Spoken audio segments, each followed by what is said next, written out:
Hello, I'm Mike Patrick, and welcome to Johnny Rosenblatt Stadium. The 2010 College World Series Finals will be played here for the last time, UCLA and South Carolina. Since 1950, this little diamond on the hill has been home to generations of college baseball greatness. It's been a shrine to the game. So join us as we enjoy the last trip to Rosenblatt.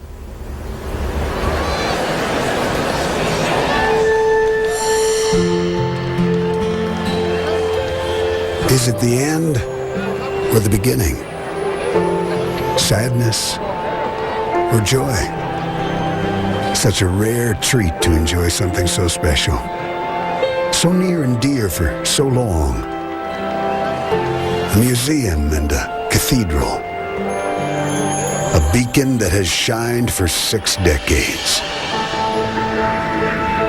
Generations have been drawn to what can only be described as a field of dreams. Johnny Rosenblatt Stadium and the road to Omaha, synonymous for so long.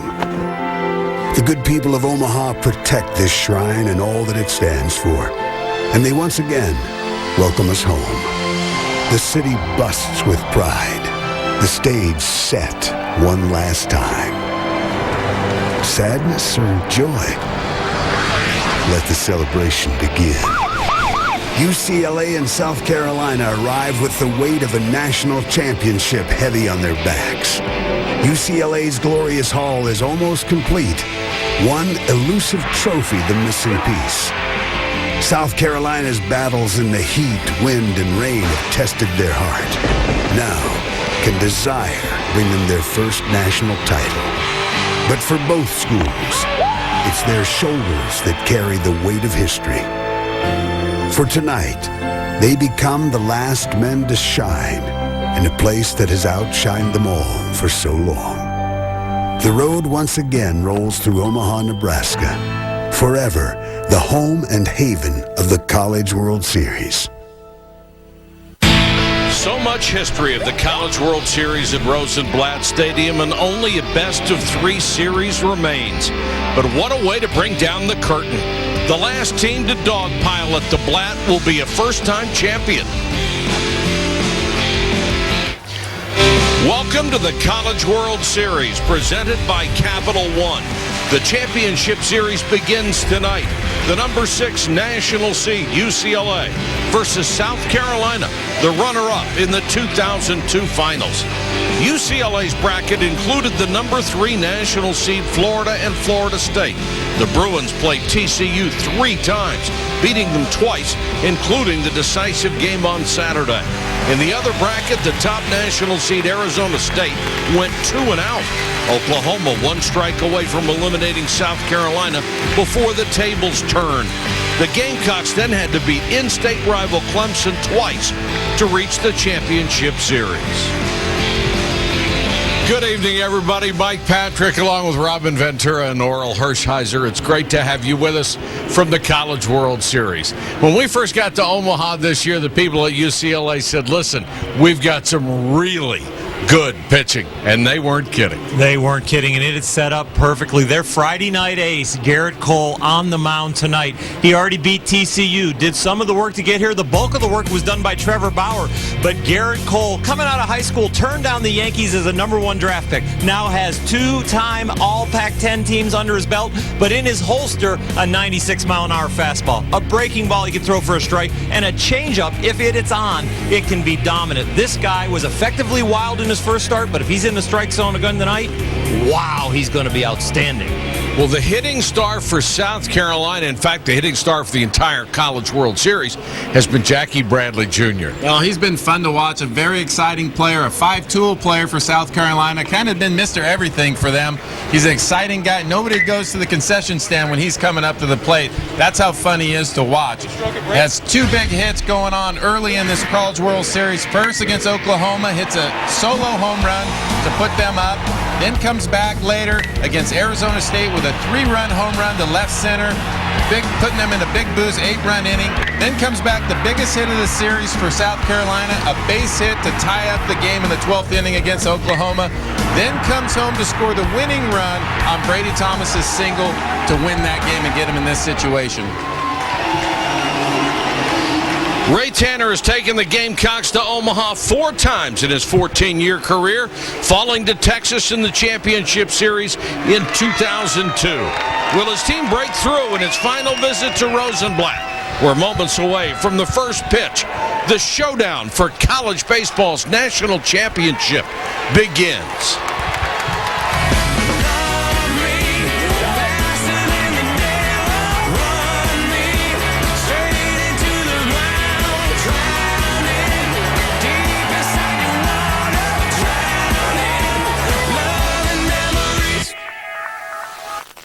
Thanks to the new Venture card from Capital One, we get double miles with every purchase.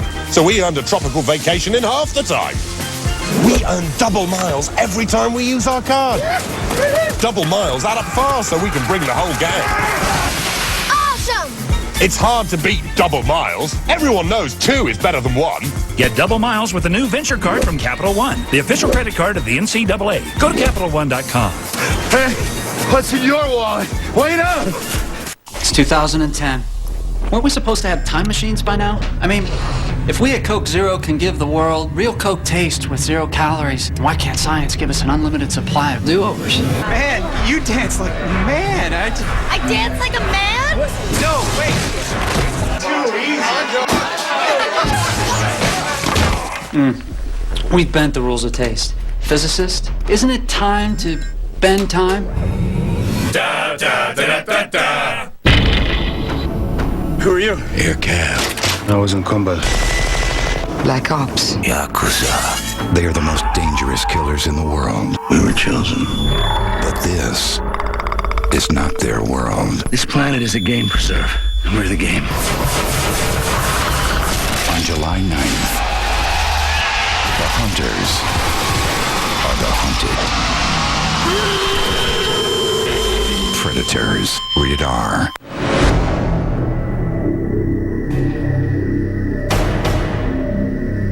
It might have been named 2010's top vehicle in its category, if it had a category. Discover the Can-Am Spyder Roadster. Its 3-wheeled stance is unlike anything else on the road. See what thousands of riders already know at canam.brp.com. It's riding reinvented. The NCAA College World Series is presented by Capital One Venture Card, official credit card of the NCAA Men's College World Series. And in part by Coca-Cola Zero, real Coke taste and 0 calories. Welcome back to Omaha, Nebraska, and the College World Series at Rosenblatt. Let's check in with Aaron Andrews. Aaron, good evening. Good evening, Mike. Thanks so much. South Carolina will be handing the ball over tonight to senior right-hander Blake Cooper. Now, he's coming off of 3 days rest, and the Gamecocks head coach Ray Tanner said he sat down with his senior this morning and said to him, look, I'm going to give you the ball tomorrow. I'll let you pitch tomorrow. But Blake came out and said, no.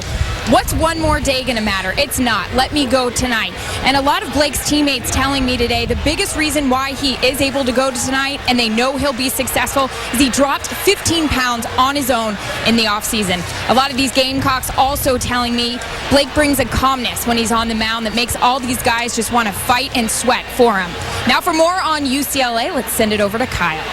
Thanks, EA, on the mound tonight. We already talked about him, Garrett Cole, and Oral talked in the open about him being drafted by the Yankees out of high school. He's been great so far in his College World Series. 13 strikeouts against TCU, his first time out. 2 years ago, he was the highest draft pick to turn down the professional side and head to college. He did it and came to UCLA for a moment just like this. I'm very excited. You know, I'm also very nervous as well. I'm excited to go out there and be able to set the tone for the series. He's been our #1 guy all season. He's a power pitcher. He'll come right at you. I mean, he's our guy on the mound, and, you know, we look for him to give us a quality start. You just kind of got to embrace the opportunity, really slow yourself down. slow your breathing down, and really just kind of focus on just playing catch, really, because that's essentially what it is. Just to have this opportunity is just an unbelievable experience. To bring home a title would be, I mean, it would leave me speechless.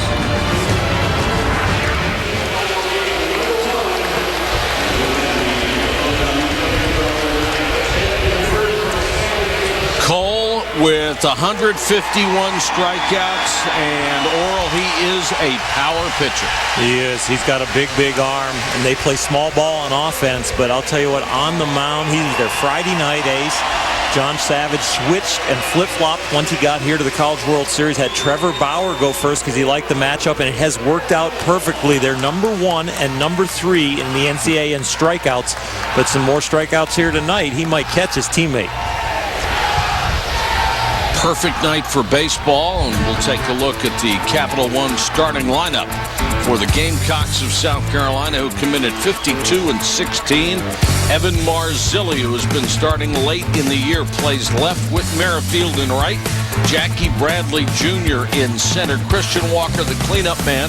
Brady Thomas, the DH tonight. Adrian Morales at third. Kyle Enders behind the plate. The middle infielders, Bobby Haney and Scott Wingo. Well, Christian Walker led them in the SEC with a .346 average. Big home run in their last game with Clemson. Look for him to do some damage. We are expecting weather like this for the next 3 nights. Temperatures in the low 80s, a little breezy, no chance of rain. And the shadows already in place, covering the dirt in front of home plate. And right field is the sun field as always. About another hour and a half before the right fielder can feel a little bit more comfortable. Marzilli out of Cranston, Rhode Island, an all-SEC freshman selection, a very instinctive player. Only had 12 starts before the College World Series, but he started all 5 here.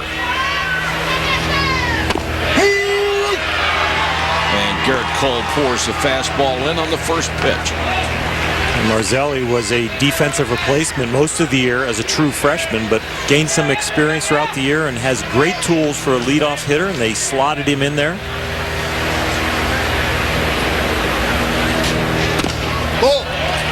Put up some pretty spiffy numbers, 378 on the season, hitting .333 out here in Omaha with 6 hits and 18 at-bats.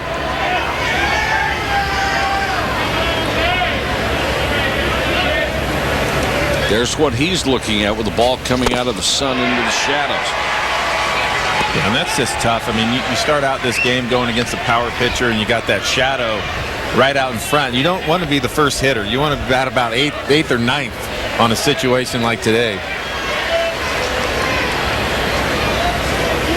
This kid's been hot the whole postseason. Hit 600 in the regional.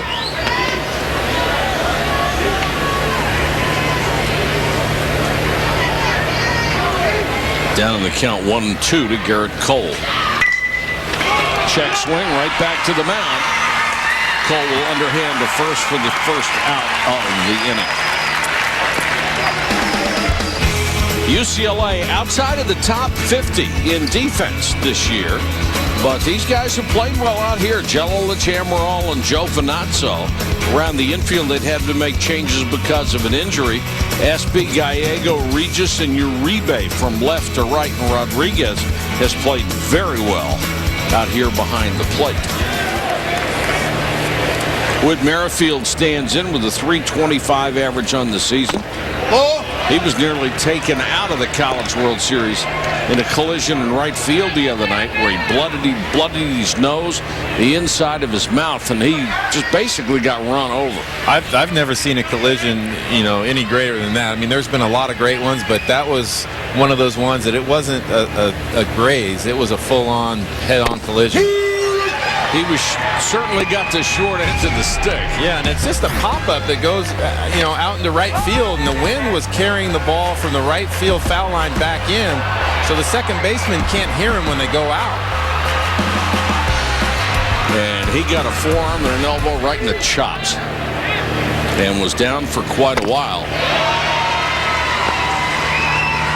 But fortunately able to get back up and be here tonight.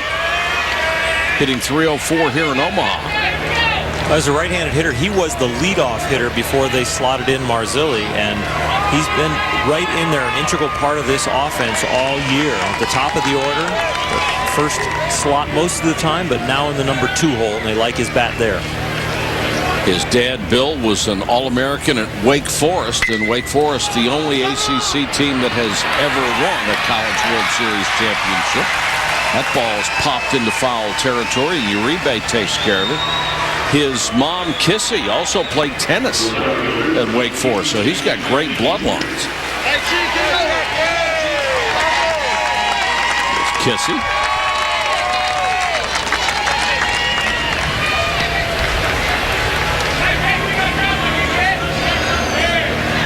Garrett Cole has had no trouble with the first 2. Now he has to face Jackie Bradley Jr., one of those guys you just see walk on the field, you go, this kid can play. Bunts, safe at first.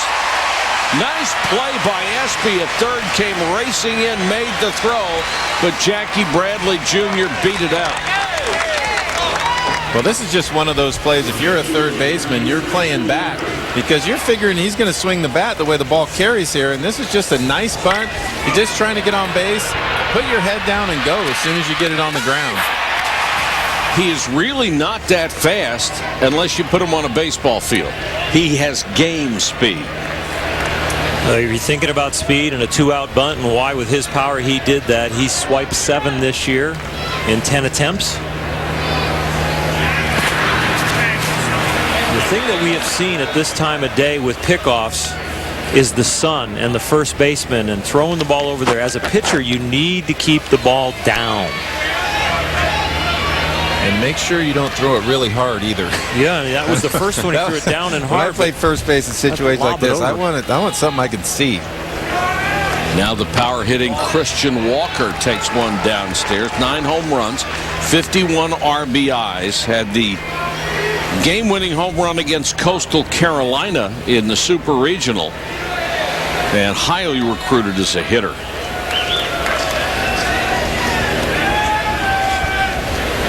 Right-handers are going to be hurt by the wind tonight if they pull because it's blowing in and toward right field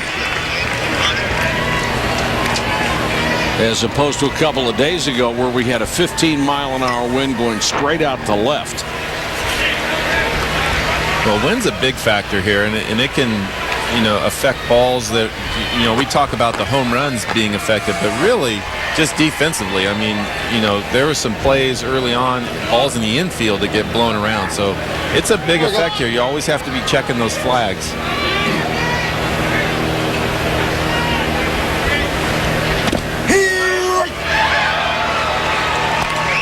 Didn't pull the trigger, and it's 1-1, or 1-2 with 2 out and Jackie Bradley Jr. at first. The other thing about the wind is it dries the field out. You see the moisture already starting to be absorbed, the wind taking it out, and this field will start to play faster as this game goes on. And the ruts and the different hops out there will change for the infielders. Well, they also have that area in front of home plate. This is an unusual field that the dirt in front of home plate is a little stretched out. It goes out further than the normal baseball field, and you'll see a lot of hops hit that and make it. The second hop will be out into the outfield grass. Had several hits taking that big bounce over the third baseman's head. Very frustrating for a pitcher when you get somebody to pound the ball into the ground and the infielders don't have a play on it. Hitters don't care though, Mike. No. They don't see it. Doesn't seem to bother them at all. Hitters get robbed on line drives. Why shouldn't they get some bouncers for base hits? I'm not even going to participate in this conversation. I'm being baited. It's only the first inning. 2-2 to Walker. Breaking pitch. Hit to shallow left center field. Dropping and will be in there. And Jackie Bradley Jr. with 2 outs was running on contact. He's into third.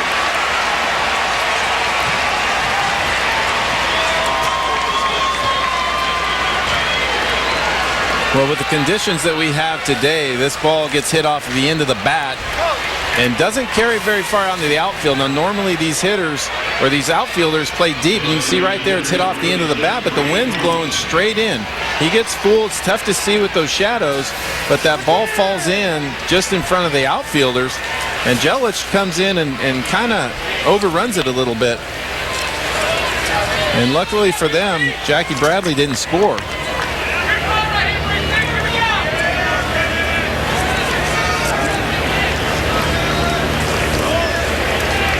Well, you're right about the wind, and you look out there, and Jelic still quite deep. Oh! Brady Thomas, the DH from Anderson, South Carolina. 5'9", 180-pound senior. About half of his hits this year have been for extra bases. And he's got a big chance here against an outstanding pitcher in Garrett Cole, with runners at first and third and 2 out. Check swing, and it's a base hit. Every once in a while, Robin, there's hitter's luck. Well, they didn't know how many chances they were going to get against Garrett Cole, and if you're a hitter, you're gonna smile and take that one. But you know, again, this is a little bit with those shadows. You see the ball you're trying to hold up, but it's just one of those things that you couldn't try and do that if you wanted to. It's just one of those reactions in baseball that you see it and then you don't, and you're trying to hold up, and it's just the perfect storm that gets you a little blooper into left. And he's hot.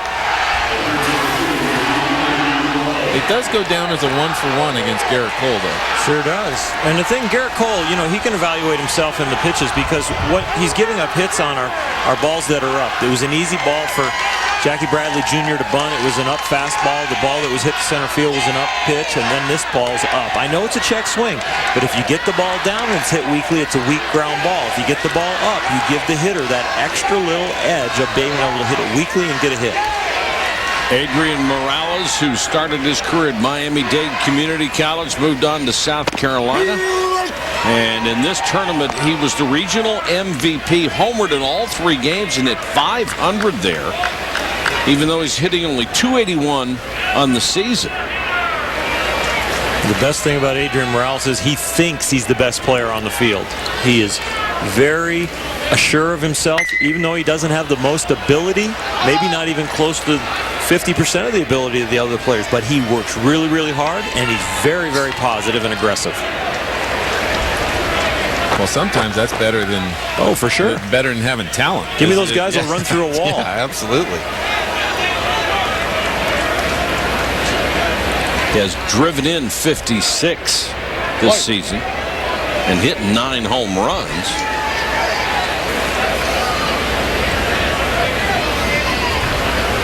Oh, that's a ball. Just missed. The coaches said the key to recruiting him when they were in Florida was the other junior college coaches said, we hate playing against this kid. We just hate it. Good enough for me. Sign him up. Yeah, that's the kind of endorsement you're looking for. Even if you're a player, that's what you just like coaches on the other team. They're like, I don't like you coming up with guys on base, or there's guys that are like that. Has a home run out here in Omaha. This one on the ground toward the second baseman, Regis, and throw.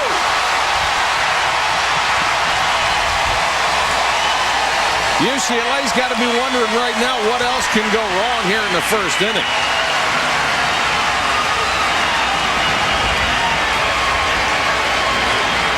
Well, due to the injury to Tyler Ramatula, Cody Regis is playing second base out of position, and it's just maybe he's not that comfortable. I think you move over on the other side of the field, and you just don't have the same feeling that you would if you were the third baseman. So they have a little mixing and matching going on their infield of what their normal starters would be, and the ball always seems to find you. 5th error of the College World Series against UCLA. Regis had played only 1 game in the College World Series at or before the College World Series. He had to make the move because Tyler Ramatula broke his wrist in the dog pile in the Super Regional. So they moved Regis from third to first. Dean Espy, who was at first, moved to third. It had not really hurt them until right now, and that's an easy chance. Well, when you switch from third base over to second base, third base, you have a bullet hit at you or you're charging it. And at second base, sometimes you can hang back and get that ground ball, and it's just not a comfortable feeling. And I've had to do that one time, and I felt like I was on another planet, and you just don't feel right. So it's one of those things, if you play like third base, go charge it. Just keep it in front of you. It's an error on Regis, no RBI. That's the first error between those two guys since the position change, though. They've done very well. Yeah. And they've hit well, too. They were hitting at about 380 pace between the two of them. Well, South Carolina really hasn't hit a ball in this inning that would hurt you if it hit you in the forehead, and yet they've got two runners and guys at first and third. Well, if you're UCLA, you know you got to score anyway to win. So, I mean, if you can stop them here, you at least get a shot at them. Kyle Enders comes up, runners at first and third. 2 runs home, and what a boost to the confidence of South Carolina to be able to do something against Garrett Cole. It's been a bunt single, a bloop to left, a check swing line drive over the third baseman's head, and a ground ball that went through the second baseman's legs. And now Garrett Cole's got to have steam coming out of his ears.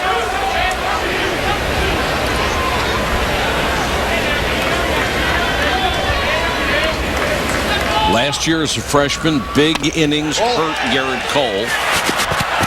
Delayed steal, and they won't throw now because he was so emotional about it. He'd go through one inning, give up 3, 4, 5 runs or even less, and it would doom him. He had a 4-8 record, even though he didn't give up that many runs. He held the opposition to a 191 batting average last year and went 4-8. And the one thing that might get to him, his emotions. This is on the ground, deep in the hole. Gallego, long throw, got it. Nice play by Gallego to save yet another run. But the breaks went the way of the Gamecocks of South Carolina in the first inning, including the little check swing line drive and the ball that goes right through the wicket. 2-0 Gamecocks.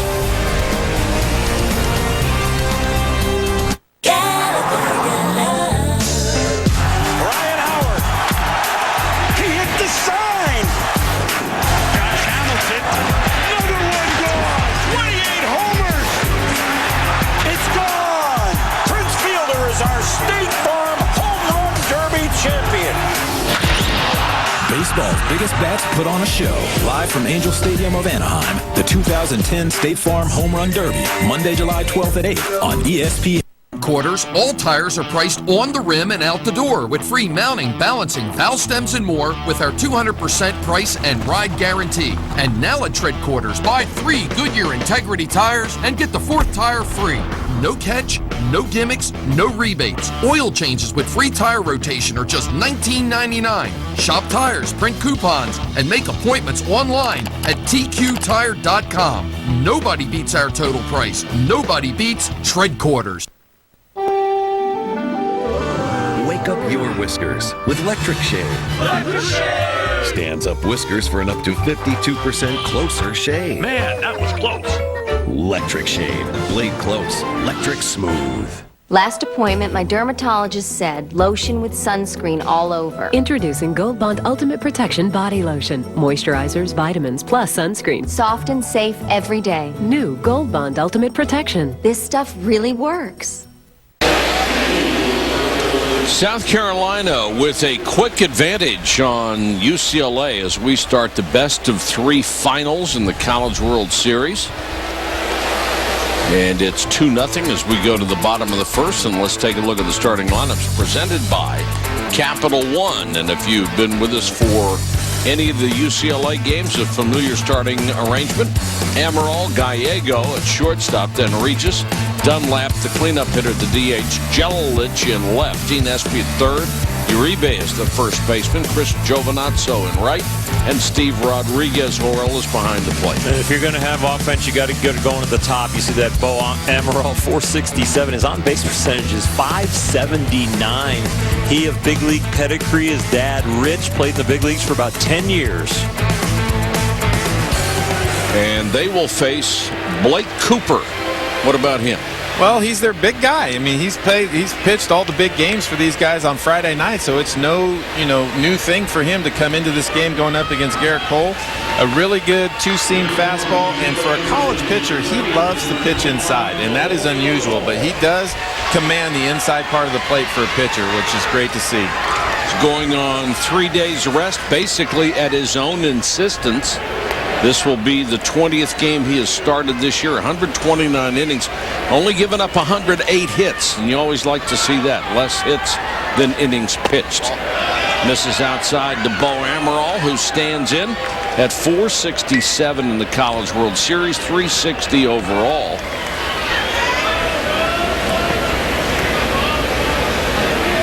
And has really been a hitting star for the Bruins. And a defensive star. He's got some He's saved them probably 6 or 7 runs already. He can run them down in center field, and you got to have that.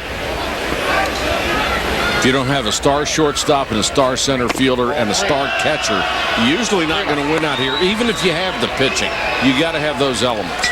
And one of the separators for a good center fielder is that there are some that go in on the ball well, there are some that go back on the ball or left or right, but when they do both, that's when you have somebody special, and that's what he does. He's got great instincts. His dad, Rich, is here.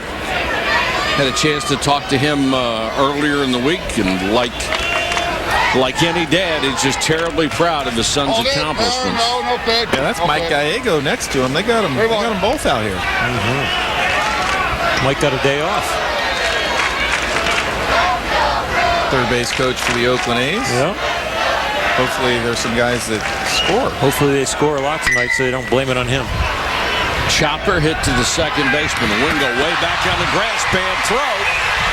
Turns the wrong way. The throw back, and he got in there somehow. Did he miss the tag? Looked like he crocodile armed him. And went right over top of his arm.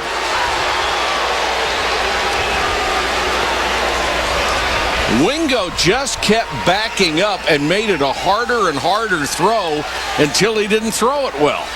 Well, as soon as we talked earlier about the way these balls bounce in front of the plate, and this bounces all the way out, Wingo tries to go back instead of coming forward, and your momentum doesn't help you when you're going back. And Amaral turns to go to second base. Ender's backing up the play, and Bo Amaral does a little crocodile where he does the alligator arm to get him. Looked like he might have got him on the shoulder before the hand got bit, and then UCLA caught a break. Yeah, and usually if the ball beats you, it's going to have to be really obvious for them to call you safe. It looks like few people have jitters, especially the 2 second basemen and maybe the first base umpire. Boy, their middle infield has been so good defensively for South Carolina. But Wingo, you may have noticed his momentum. He was still backpedaling toward right field when he made that throw. He just made that a harder and harder play. Well, I think, that comes from playing all these games. You can see right here where Amaral knows as soon as he turns, and Enders does a nice job of backing up that play. It's interesting with the angle the umpire had. He had a good angle, but the first base glove actually blocks his view of when the hand is going to get to the bag. So the tag from that other angle looked like it was late. From our side, from our angle from the booth, he looked out for sure. But from that center field angle, he looked a little more safe. You can see the angle the umpire got fooled. Gallego showed bunt and pulled it back. He's hitting .400 here at the College World Series.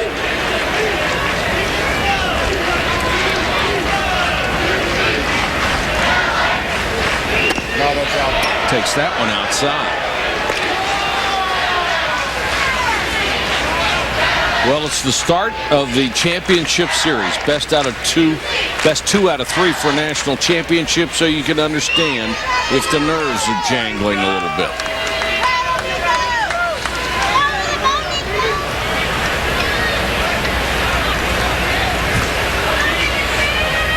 The thing about UCLA and getting their leadoff hitters on, they've gotten 17 of their leadoff hitters on since they've been here at the College World Series. 14 have scored.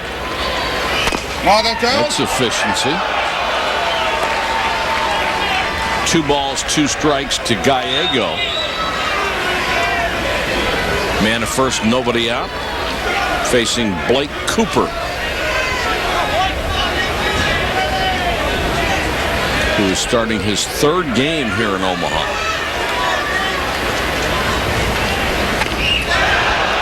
Got him on the arm.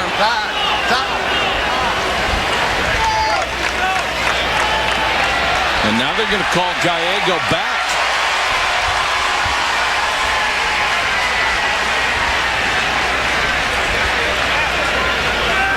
The home plate umpire, A.J. Lastaglio, to say it hit the handle of the bat first? Hit the bat first and then goes into his thigh.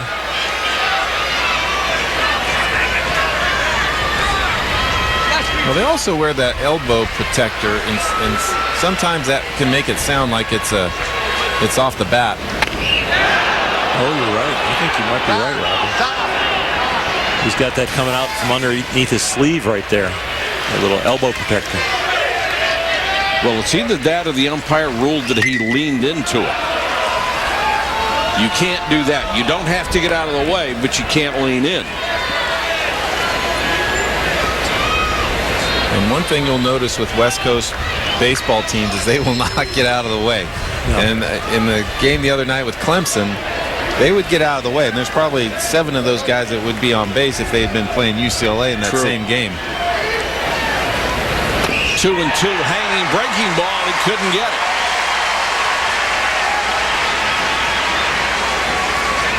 Let's check the home plate umpire's call on this. Time. Go! I got a foul ball. Yeah, I think you could see from that angle he didn't lean in. I didn't think so.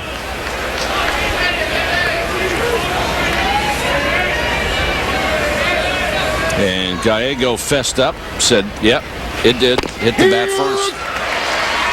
This is Cody Regis, who has driven in 5 runs out here in Omaha, and he's got the wind blowing his direction out to right. Freshman with great promise from Glendora, California. High school shortstop. And we detailed it in the first inning, has moved around this year. That's foul.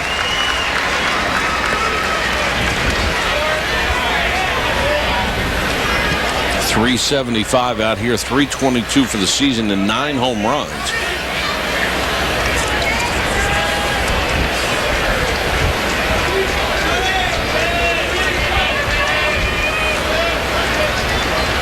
Here we go. As Ramatula, you notice the cast on his wrist, broken in the Super Regional. This one could be 2. It's okay.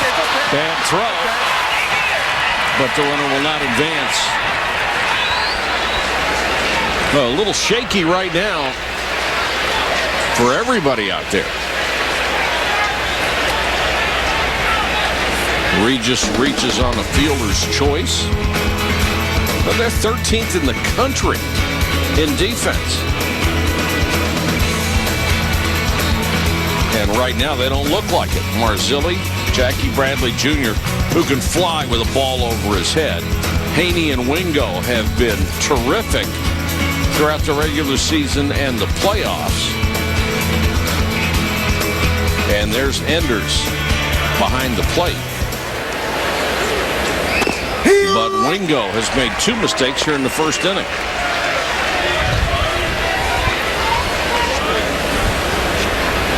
Very uncharacteristic for a team as good as South Carolina to look this splotchy on defense.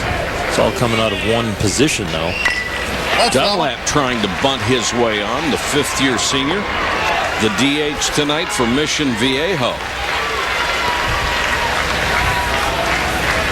Well, you don't normally see four-hole hitters trying to lay down a bunt. No. But, West Coast baseball is, there's a lot of bunting. I mean, if you're a third baseman playing back, they're going to go ahead and lay one down. They don't care at what time, 2 outs.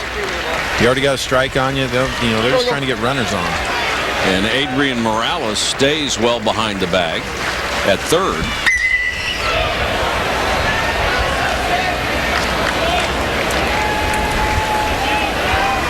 Dunlap, one of those guys who was seen by his teammates as a really terrific leader.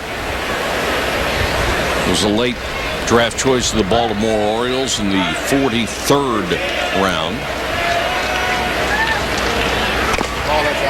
Been a DH all year after playing center field for them a year ago. They got some more speed out there when they had Amaral as a starter. They really decided to go with a little more defense. And statistically they didn't get more, but they got to a lot more balls. They still made some errors. Swing and a miss. So the miscues don't work. Dunlap is gone at the end of one. Here in Omaha, Nebraska, it's 2-0 South Carolina. Capital One presents Flashback Images, 1996. Trailing by 1 in the bottom of the 9th versus Miami, LSU's Warren Morris hit a 2-out, 2-run homer to win the game and the championship. It was Morris's only home run of the year and remains the only walk-off home run in championship game history. For more great images, tune into the College World Series presented on ESPN and ESPN2 by Capital One. They are the most dangerous killers in the world, but this is not their world. This planet is a game preserve, and we're the game. On July 9th, the hunters are the hunted. Predators, rated R. Wow. It's even bigger than I thought. Welcome to Progressive. Do you guys insure Airstreams? Yep. Everything from travel trailers to mega motorhomes. And when your RV is covered, so is your pet. Perfect. Who wants a picture with Flo? I do. Do you mind? Gotta make sure this is hot. Okay. Everybody say awkward. Protecting your family fun. Now that's Progressive. Call or click today. Walmart introduces Straight Talk, the plan that gives you unlimited talk, text, and web for just $45 for 30 days. That can add up to over $850 in savings a year. Join the over 1 million who have switched. Save money, live better. Walmart.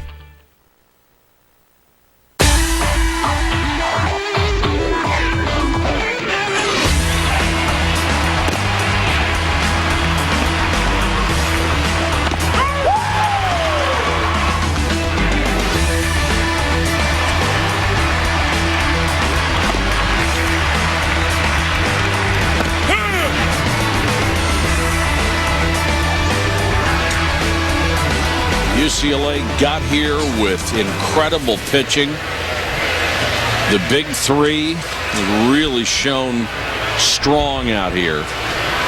And a lot of people have loved watching Bauer pitch. He's the kid who does all the really wacky stuff. He's following the Oral Hershiser workout regimen. He's kinetic. He just keeps moving in between innings, never sits down. He's doing exercises with stretch bands. He's doing something with the water. He's always moving. And that was his game hat on, ladies and gentlemen. That was his game hat. It's bleached out by the sun. He keeps it on the dash of his car. Well, it was 110 on the field the other day. Blazing sun, a hot wind, and he's wearing sleeves. Well, he leads the nation in strikeouts at 165. He's doing something right. Yes, he is. This is Bobby Haney, the shortstop, to lead it off here in the second inning.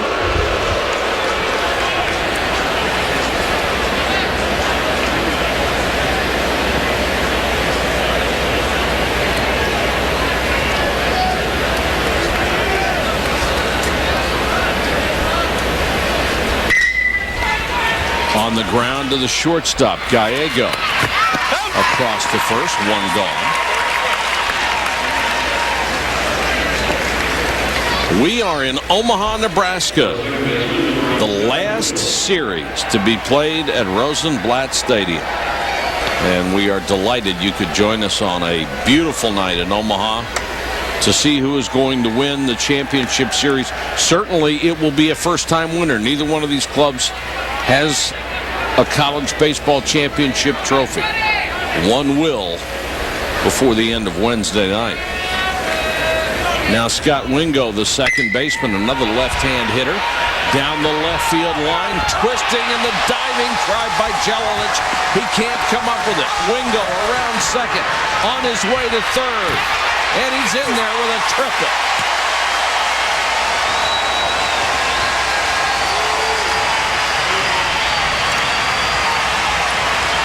One way to make up for a miscue at second base, isn't it? Especially when nobody comes in. Well, this ball's hit out to left field. With the wind going today, he mistimes his jump. You see right there, he goes for it, and that ball keeps drifting away from it, slicing away from a left-handed hitter, and just mistimes his jump. And that's one time a left fielder has to deal with the sun, because as you're running directly towards the line, he's not only dealing with the wind and the curving of the ball, but also the sun. And he's got his sunglasses on, but that's got to be hard. You're down the third base line. Your eyes are bobbing up and down, and now all of a sudden the glare comes in your eyes, and you know it's a big play. It's do or die. It's either a double or a triple or an out. That's really the first hard hit ball given up by Garrett Cole.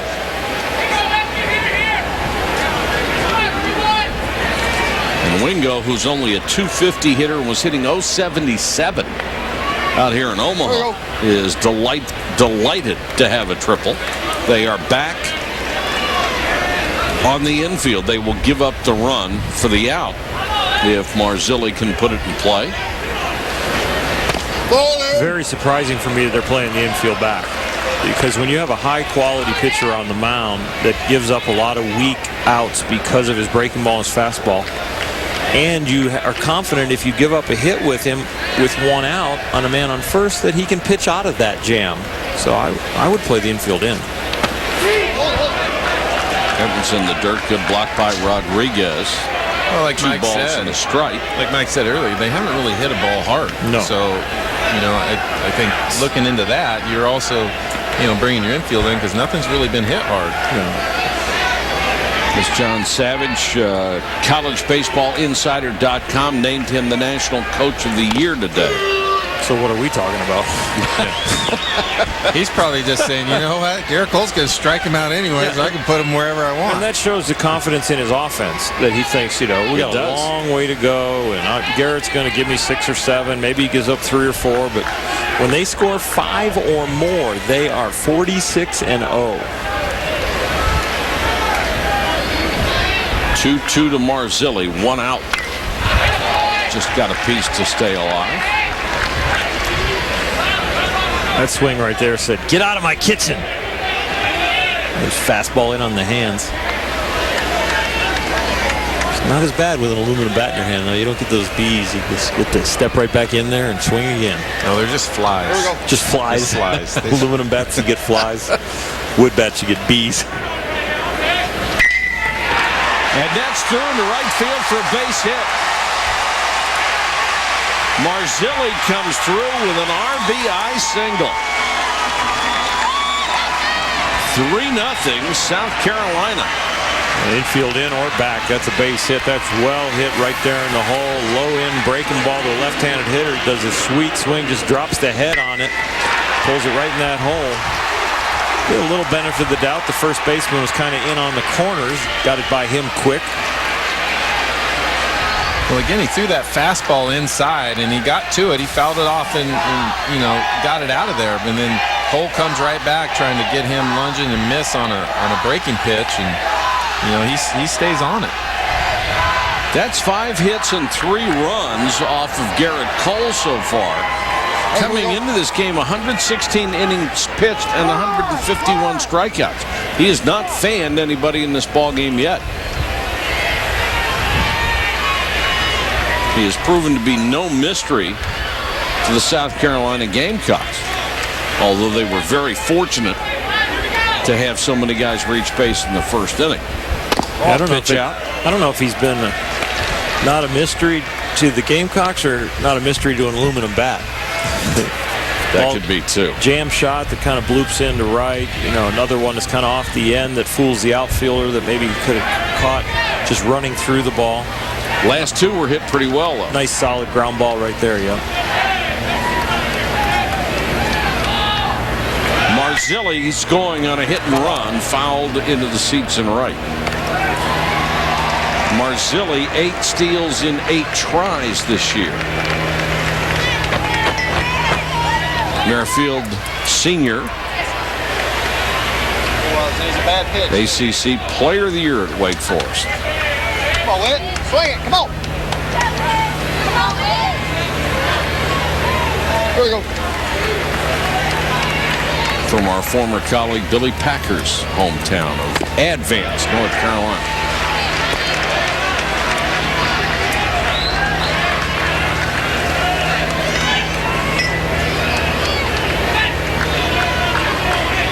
Ball and 2 strikes to Merrifield. The one thing they would love to do against Garrett Cole tonight is make him burn his arm before he gets deep in the ball game. And so far, so good for South Carolina. They are making the ace of the staff work. That was pitch number 36. Fortunately for Garrett Cole and UCLA, it's not blazing hot right now. One pitch double play ball, keep him on his pitch count, but if it takes him a while to get out of this inning, they have done their job. Toward the right fielder, Giovinazzo charges, makes the catch, throws back to first, not in time. As Marzilli got back. But Giovinazzo having to fight the sun a little bit on those low line drives at this time of day.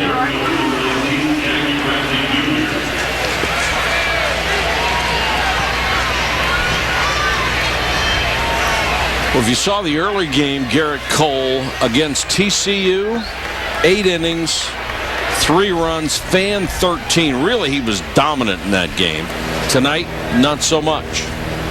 Oh! And now Jackie Bradley Jr. seems to get a good swing at every at-bat. 22 games in a row, Jackie Bradley Sr. has hit with that bunt single. And in this streak, he's hitting about 450. Are you ready? With 6 home runs and 29 driven in. There's Jackie Bradley Sr. Oh, he's just got to be busting with pride right now. His son is just eating it up here at Omaha.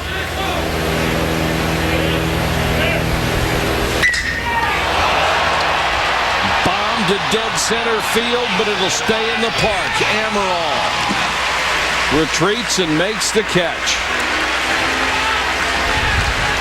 Just didn't quite square it up.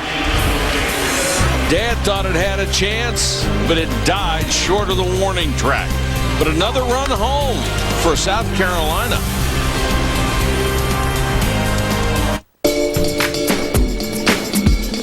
He is the life of parties he has never attended. If he were to punch you in the face, you would have to fight off the strong urge to thank him. Sharks have a week dedicated to him. He is the most interesting man in the world. I don't always drink beer, but when I do, I prefer Dos Equis.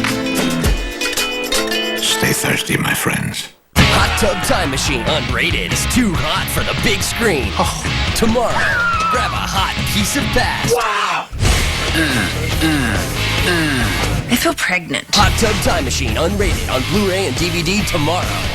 My name is Chris, and I joined Match because 3 or 4 of my friends got married to people that they met there. Hey! Hi, how are you? The world has changed. 1 in 5 relationships now begin on an online dating site. You like the snails? I do, yeah. Really? There's like 6 pounds of garlic in here. I know, garlic is my favorite. Intense when we make out later. And when it comes to meeting someone great online, there's only one place to go, Match.com. We've led to more dates, more relationships, and more marriages than any other site. Begin something new today. Oh, boy. I may be in my pajamas right now, but I'm not going to bed. I'm going to college online. Education Connection will connect you to the right online college for free. Log on to myschoolnow.com. That's myschoolnow.com.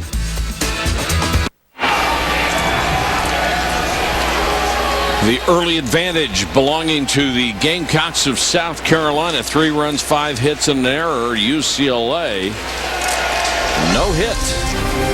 The NCAA College World Series presented by Capital One will continue on ESPN. We'll be back tomorrow night at 7:30 Eastern. UCLA, South Carolina, game 2 of the finals. Then Wednesday, if necessary, same 2 teams meet in game 3, same time, same station.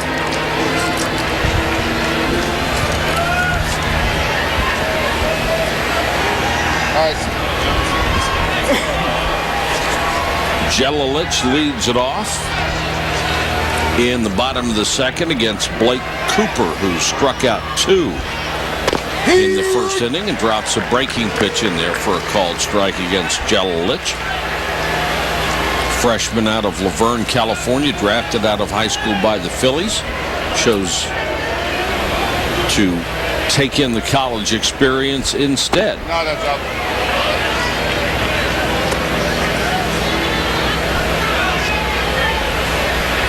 And Cole would like some run support to get back in this ballgame. Yeah, we showed the graphic that he wasn't as dominant. The main thing for me is he hasn't struck anybody out. That shows the difference in the stuff right now. The balls have been pretty much hit weakly, and the defense has put him into some tough situations. But a guy at his quality and 151 strikeouts coming in tonight, 3rd in the nation, you'd go, you know, it's a little different that he hasn't punched anybody out yet. 2 balls and a strike to Jelilich. Another breaking pitch for a called strike. Jelilich 3 hits in 10 trips out here in Omaha. He'll be followed by Espy and Uribe.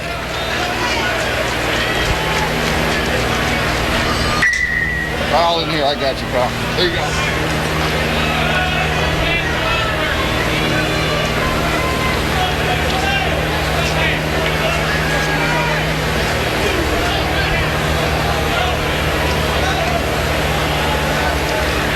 Cooper is making his 2nd start on 3 days rest this year.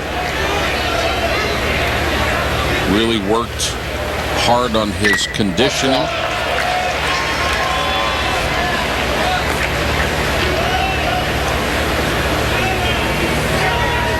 Not a big guy. I mean, most pitchers these days are 6'2", 220. He's 5'10" if you really stretch him out, 180. He was their guy this year. He only lost 1 league game, and usually it was against another marquee guy with a higher profile than himself, but he was a bulldog out there. Hit to straightaway center field. Bradley comes in to make the catch.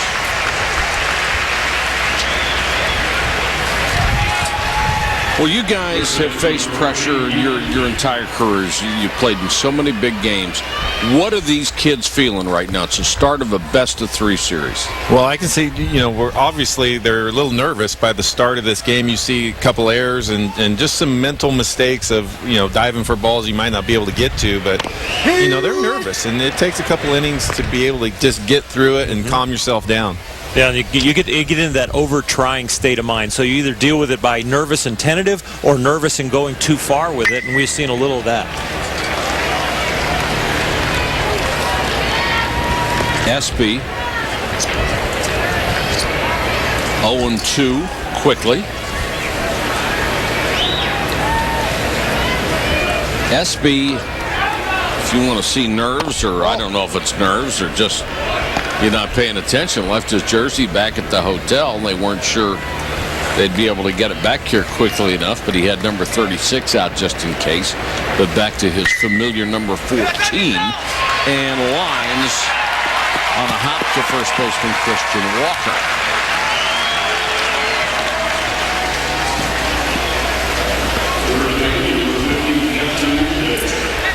Quickly 2 out.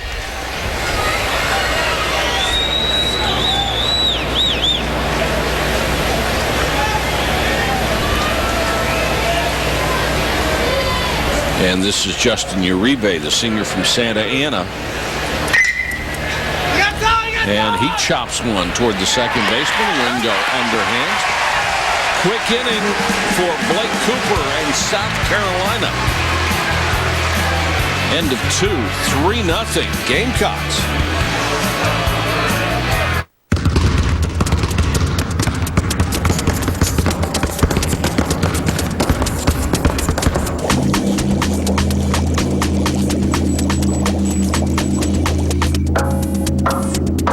There are over 400,000 NCAA student athletes, and just about all of us will be going pro in something other than sports.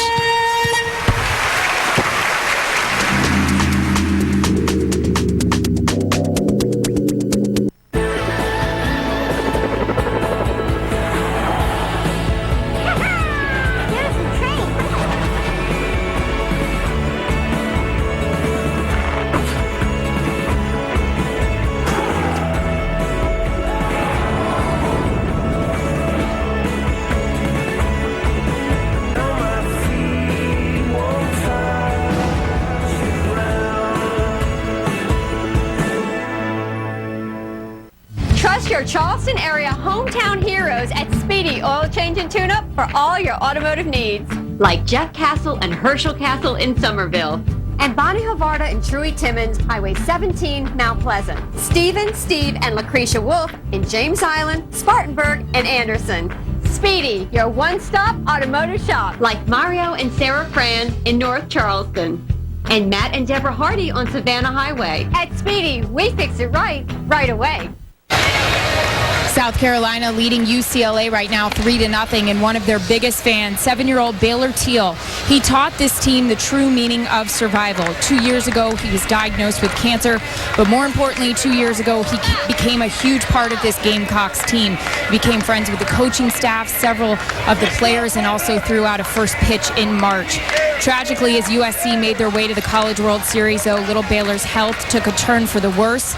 On Thursday, as USC faced elimination against Oklahoma, Baylor did pass away. The team is wearing BT on their uniforms. I got a chance to interview Mike Roth after his complete game. He told me in the post-game interview he actually dedicated that outing to little Baylor Teal. Now, after laying Baylor to rest yesterday, the Teal family is in attendance tonight, Mike. They're here in the stands, and they're here on behalf of USC and their fans. This has become a huge story in Columbia. I've had several fans Twitter me and just say their hearts are heavy, but they're so happy that the Teal family made it out. Needless to say, USC is playing for Baylor. And one important note, that 7-year-old, before this team headed to Omaha, he knew that the Gamecocks were dedicating the rest of the way to him. Well, Aaron, it's just unimaginable sometimes, the things that people go through and their resilience and their ability to focus. Just remarkable.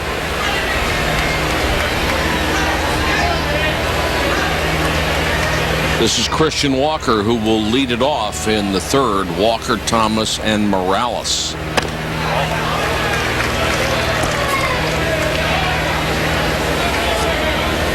Well, if you saw the game that Cole pitched the other night, a kid that they were expecting maybe to pitch 2 innings, went 9, gave up 3 hits, or Roth, you can understand what his motivation, how that may have helped.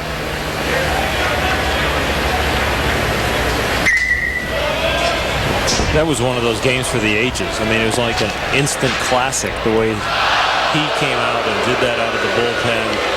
Predominantly left-handed hitting lineup that they had facing him, and expecting him. I think his longest outing of the year was like 2 or 3 innings. It was not very much at all. And it's go as long as you can. Yeah. Didn't expect 9 innings would be as long as you can. 1 ball, 2 strikes. Hello. I love Coach Ray Tanner. We had a meeting with him, and he goes, and he kind of rolled his eyes like, well, maybe 2, hopefully 3. And then every inning he would come in. The amazing thing about him, Oral, he came in after every inning and never sat down. He always stood up just like he would if he was relieving. I forget what it's like to have that kind of energy. 2-2. Curveball hung inside. There's Roth. He was just magnificent the other night. He earned a day to not have his hat on and have those cool starting pitcher sunglasses on. He may start again. Yeah, he did that. He was like that even when he was starting. I mean, why not? If you got a guy that gives up 3 hits in 9 innings and is just totally dominant, I mean, wouldn't you think about, hey, we got to trot this kid back out there? Oh, yeah. Stay down, Walt, stay in the middle. I'm sure he wouldn't mind a bit.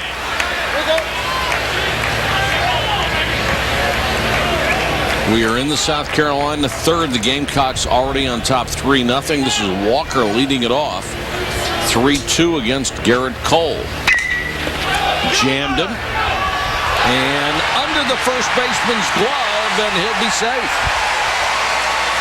Uribe made the dive, and the ball just sneaked under the glove. Boy, there have been some strange things going on to UCLA. Well, it's one thing to get battered around as a pitcher, and it's a whole nother thing. As you see this ball just, it's in the sun, and as a hitter or as a fielder, you're looking at this thinking, I can either play it back and maybe it spins away from me, or I can try and go catch it. And you can tell, he's just tired of having balls just bloop in, bounce up. You feel for pitchers because, they can't control that part of it. Now Thomas is already showing bunt. Well, in case you joined us late, we had a bloop single into left field after a bunt base hit, then a check swing little line drive over third, and now this one and a couple of legitimate base hits.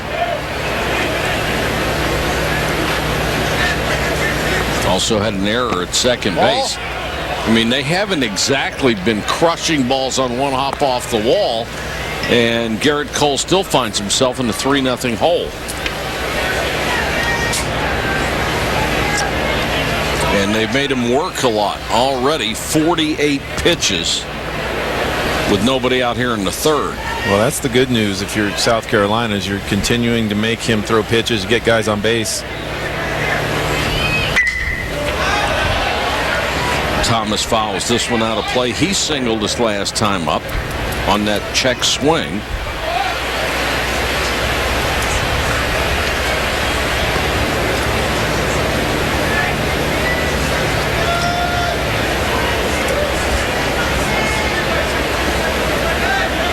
A ball and a strike with Walker at first.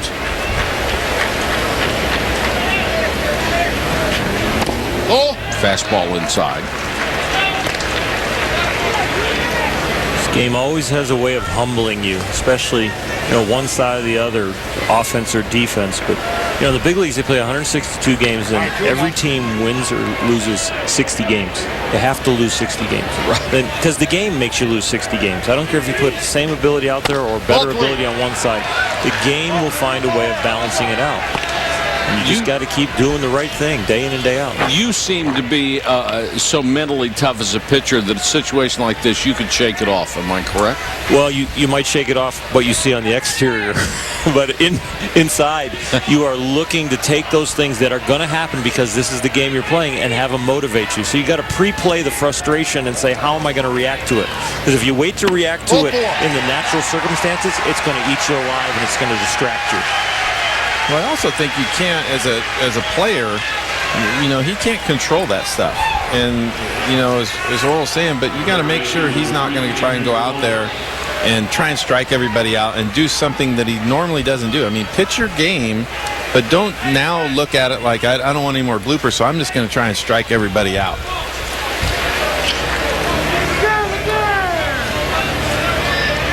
I always kind of looked at it as, you have past tense, you have present tense, and you have future tense.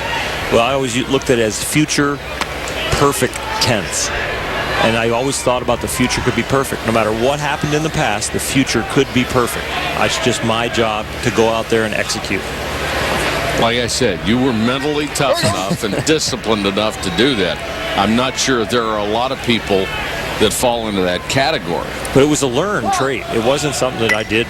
Morales trying to bunt in the air, and it will drop harmlessly back by the screen. Well, if there's been an Achilles heel for South Carolina in their games in the College World Series, it's getting down a bunt. They just haven't been able to get down that bunt when they needed to. And you can see right there and right here going, now, we're going to have to get this one on the ground. They've popped them up. They've missed them. I mean, it's happened 5 times. And Morales has been very good at it with 9 sacrifices this year.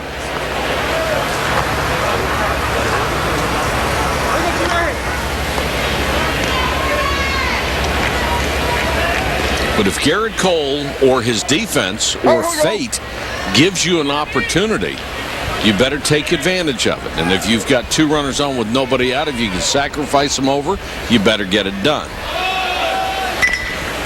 And Morales does, but they'll have a play at third right through Cole. Holy cow. That's doing too much. That is a very easy play. He's got his body in the proper position, and he goes at it with the bare hand. Use your glove. The firmness of the bunt told you where you needed to go. There was it wasn't necessary at all to rush. But that's when things start spiraling out of control with all the things, like Robin said, things that are going wrong that you can't control. This is something you can control. Just go up and make a basic play. Went with the bare hand when he had plenty of time to get it with his glove. Yeah. I mean, the second choice after just fielding it forehand and using your feet would be to backhand the ball with your glove. The third choice is to go with the bare hand.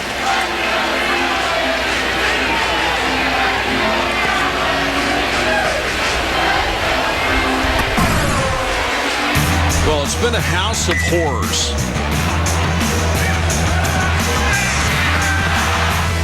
And South Carolina has not exactly been perfect either. The second baseman Wingo has had a couple of tough plays, but UCLA has just compounded every lucky break that South Carolina has had with their own mistakes.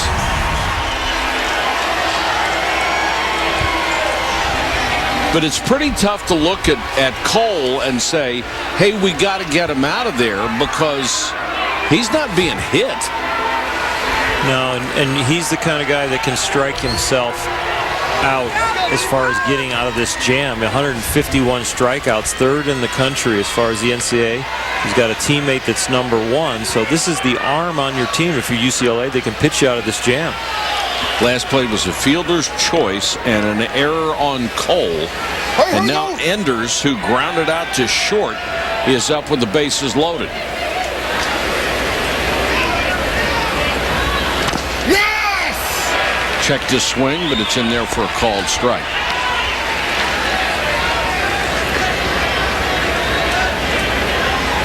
Enders has driven in 2 here in Omaha, has a home run and 4 hits in 17 at-bats. 50-year senior who already has his degree. Voted as one of the captains by his teammates.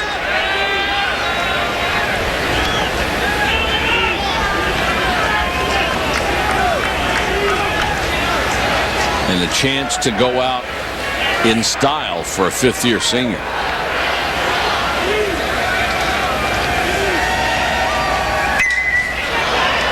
In the air to shallow center. Amaral. And a horrible throw by Amaral. Gets away. Chance at the plate. Out. Christian Walker came home on the overthrow. And Rodriguez, great job of blocking the plate. There's a break for UCLA. Well, Amaral does a nice job of getting in position, but the wind's coming in, and he just launches this thing over the catcher's head. And luckily, Cole does his job and backs up. And nice he's not throw, very, too. and he's not very close to the catcher when that ball's released. He's back by the screen, knowing if it goes by him, he can get it. And Rodriguez goes back and does a nice job of blocking the plate and catching it, kind of going away from him. Unorthodox, but they'll take it. Absolutely. But that throw from Amaral was airmailed. And Cole, Johnny on the spot. Now they got a chance to get out of this inning with Bobby Haney at the plate and 2 out.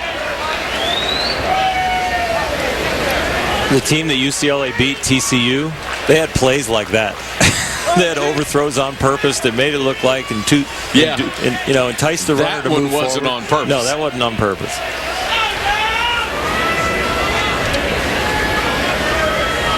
Haney has not driven in a run here in Omaha. Does have a couple of doubles. College World Series, though. Takes that for a called strike, 0-2. That putout goes 8 to 1 to 2. The old 8 to 1 to 2 trick.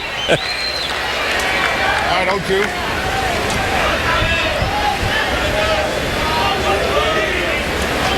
This would be huge for Cole if he can get out of this bases loaded jam, and he will not.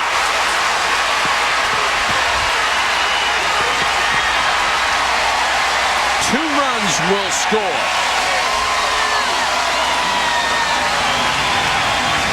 Haney, who had not driven in a run in the NCAA tournament, drives in two. The light-hitting shortstop. He hit it off the end of the bat. He made a pretty solid swing just to stay on it. Didn't hit it really hard. Aluminum bat, the large sweet spot, helped him out, but he got it right in the right place. And hitting it that shallow and that softly allowed that second runner to score easily. Thomas and Morales score. It is 5-0 South Carolina, and now Wingo, who had a triple his last time up, showed bunt.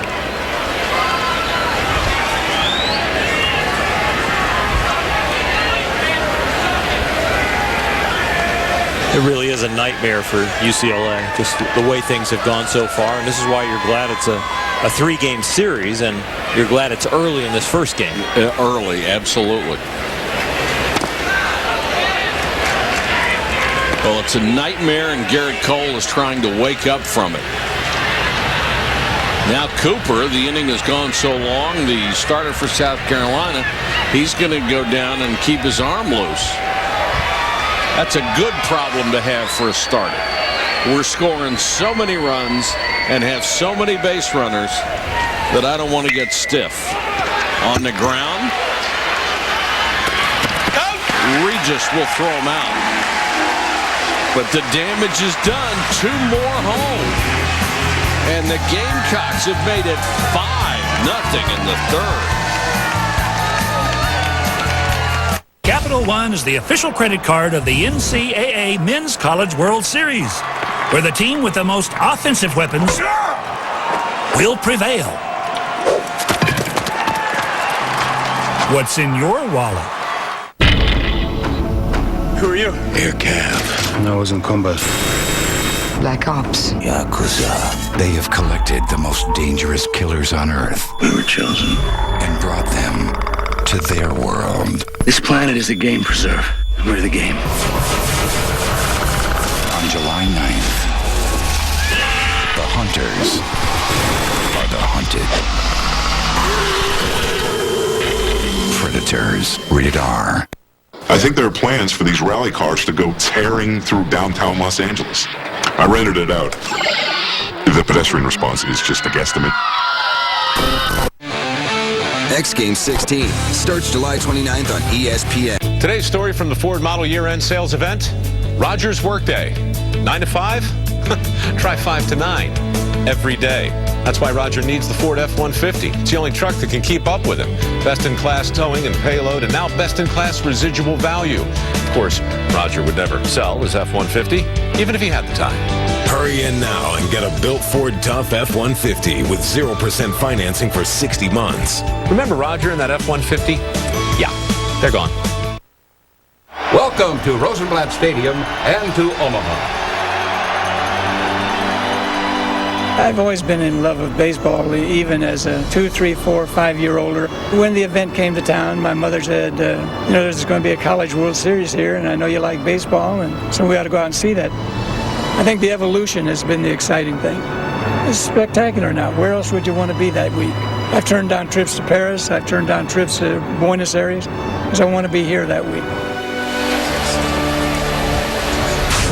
Tremendous evolution of this beautiful diamond on the hill. Construction started in 1947 while the College World Series was in Kalamazoo, and Wichita came here in 1950. And then in 1964 it was renamed after Omaha Mayor Johnny Rosenblatt, one of the driving forces behind the stadium's construction. Tremendous renovations over the years, and this is the last one, hosting the final College World Series in 2010. They have done so much to upgrade this stadium, but as much as you love it and as much as you love history, sometimes a run just comes to an end, and that's it. And it will be a beautiful new ballpark downtown next year.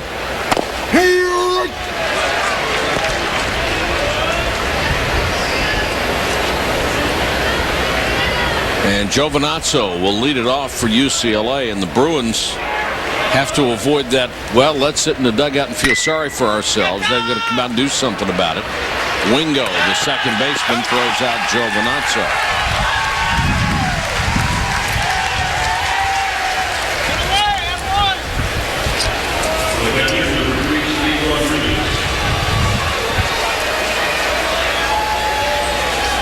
Rodriguez, the number 9 hitter, stands in, and then we'll turn the lineup over to the top for Bo Amaral. Cooper's been impressive so far, hasn't he? He is, and for South Carolina, this is the kind of game they usually play. They chip away at you, 1-2 runs almost every inning, just putting pressure on you. And then they got a kid like Blake Cooper that comes out, throws strikes, and keeps people off balance. Oh, that's a ball. This is the 62nd start of his career. It's number 2 all time, and he's facing Rodriguez for the first time, the sophomore catcher. And Cooper has won 33 of those 61 previous starts. Rodriguez 2 for 12 here in Omaha. That's fine. And we'll get on with a hit by pitch. Cal Peterson, what do you see out of UCLA? Well, Mike, a few things. Rick Vanderhook in between that inning grabbed all his hitters together and told them all, don't be afraid to get jammed. When I talked to him before the game, he said, the one thing about Cooper, he might not throw 95, 96. The kid really knows how to throw inside. And so sometimes it'll surprise guys because he doesn't throw as hard. The ball really moves, though. He'll cut it inside to lefties. He'll sink it inside to lefties, and we've seen him already sink it inside to righties.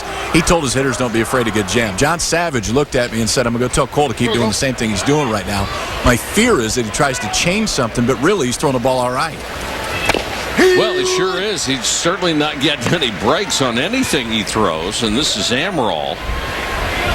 Cooper has yet to give up a hit. He's had an error behind him, and he just hit Rodriguez, but he struck out 2, hasn't walked anybody. Amaral was the man who reached on an error. Well, Blake Cooper has had 1 ball leave the infield. The fly ball to center field. Everything else been on the ground or strikeout. We've got a hit batter. The problem for UCLA is he's a good sinker ball pitcher. If they try and do too much with it, and if they try to get pull conscious and let their adrenaline and their willing, their idea of trying to get back in this game, if they overswing, they're going to be in trouble. They're going to have to just take the pitch where it's thrown. Ball! Inside Amaral. He was willing to stick a knee out there and get plunked. Yeah. I think you're right. Or, you sit there as an offense and think we need to get into it really quick, and you want to hit a home run, but the wind really isn't going to let you do that. I mean, the wind's pretty much blowing straight in to a cross in right field, so it doesn't play into your hand to try and do that. 2-1 to Bo Amaral. On the ground, the runner going the shovel to second. Not in time as the ball is dropped by Haney. Wingo did a heck of a job coming up with it. Haney may have been spiked.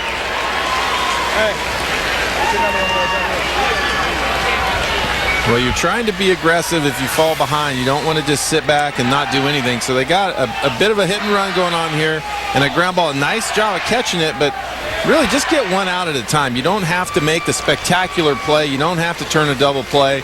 And right there, you're just trying to do too much. Go ahead and get that ball and flip it up to where the guy can catch it. And I think sometimes in this situation, again, you're on this big stage of it's the finals, and you want to make the spectacular double play. Sometimes you just need one out. You're not going to be able to turn 2. Bo Both teams to me look like they're that mouse on the little wheel, and the wheel's going too fast. They got their little legs, and they're just moving them really quick. They've got to slow the game down and just take their time and understand the situation. Just bring it back to its basics. Cooper with 41 pitches so far. Fielder's choice and an error on Wingo on the throw. So we still don't have a hit. Hey, here you go. And that middle infield has been strong all year, but Wingo a little shaky tonight. Now here's Gallego getting ready to enter the heart of the order here. And this is where Gallego needs to have just a solid quality at bat. Not try to get it all back in one swing. Don't go for the big gapper. Just stay on the ball. I'd say you're going to get back in this game with opposite field base hits. There's Mike, who played at UCLA and then went on to a long Major League Baseball career. 1 out, 2 runners aboard. Gallego, a strikeout victim his first time up, and a breaking pitch drops in. Well, one thing you have going for you if you're UCLA is Nico Gallego is what you call a grinder when he goes to the plate. He will have a tough at bat going up there. Sometimes he leads off, sometimes he bats second. But when he goes up there, I would say he sees 5 or 6 pitches every time, and he's fouling stuff off, and he is a grinder, exactly what you need in this type of situation. Ball, that's out. Infield at double play depth. And the arms that UCLA sees in the Pac-10. You know, they see guys that are throwing 90 to 98 miles an hour consistently in their weekend games, and now you got a guy on the mound in one of the biggest games of the year for you who's topping out at about 86 with sink, and 73 mile an hour little slurvy breaking ball. So they're going to have to gear down when they're down 5-0, not overswing. This one's chop foul behind the plate, and that breaking ball, he's had it up in the zone 2 or 3 times. That looks very, very hittable, doesn't it, Robin? It does. I mean, it does look hittable, but again, we started the game with shadows that went across the field from the press box, and now we moved a little bit later in the game. We still have shadows, but those are from the left field stands. It's just a different shadow that's come in, but it's still tough to pick up that baseball right now. Now a little action down in the South Carolina pen as they want to get somebody ready just in case. 2-2 to Gallego. 1 out, 2 aboard. Struck him out for the second time. Big pitch by Blake Cooper. That swing right there, it looked like he never saw the ball. It was a very awkward swing. Just didn't pick it up. Take a look coming at you from center field. You see the shadows, and then just got it in on his hands. A little tailing action. It's a good location on the pitch between that and the tough vision. Well, if you're throwing at that speed, you've got to have that movement, don't you? Yep. Got to get it off the barrel. No, that's out. Cody Regis, who bounced into a fielder's choice his first time up, now with 2 out. And Regis hitting .353 here in Omaha, 6 for 17. He's driven in 5.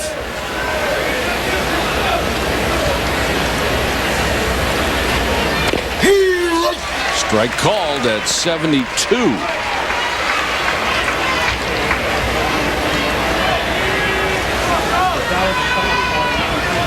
Garrett Cole just hoping for a little offense. And hoping for a little good luck, too.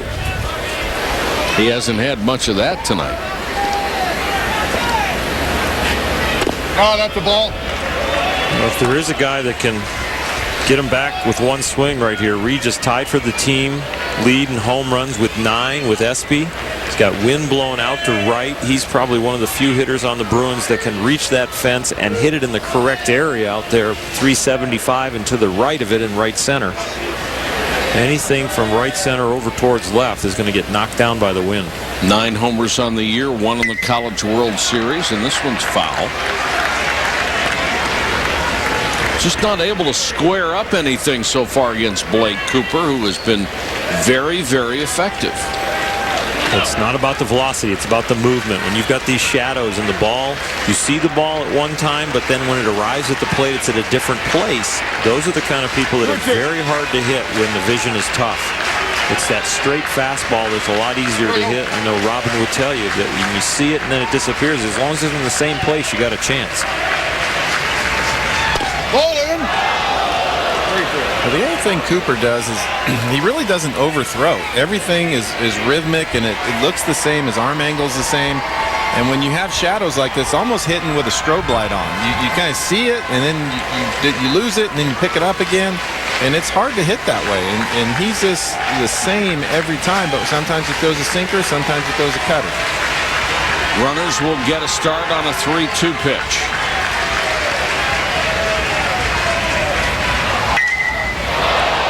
Regis to deep right field, but foul.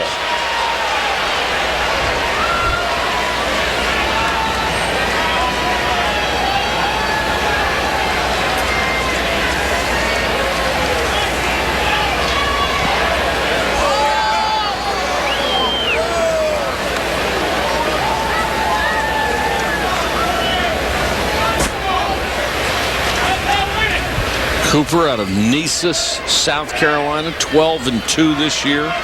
Tremendous ERA of 2.86. He's just had a great season for the Gamecocks.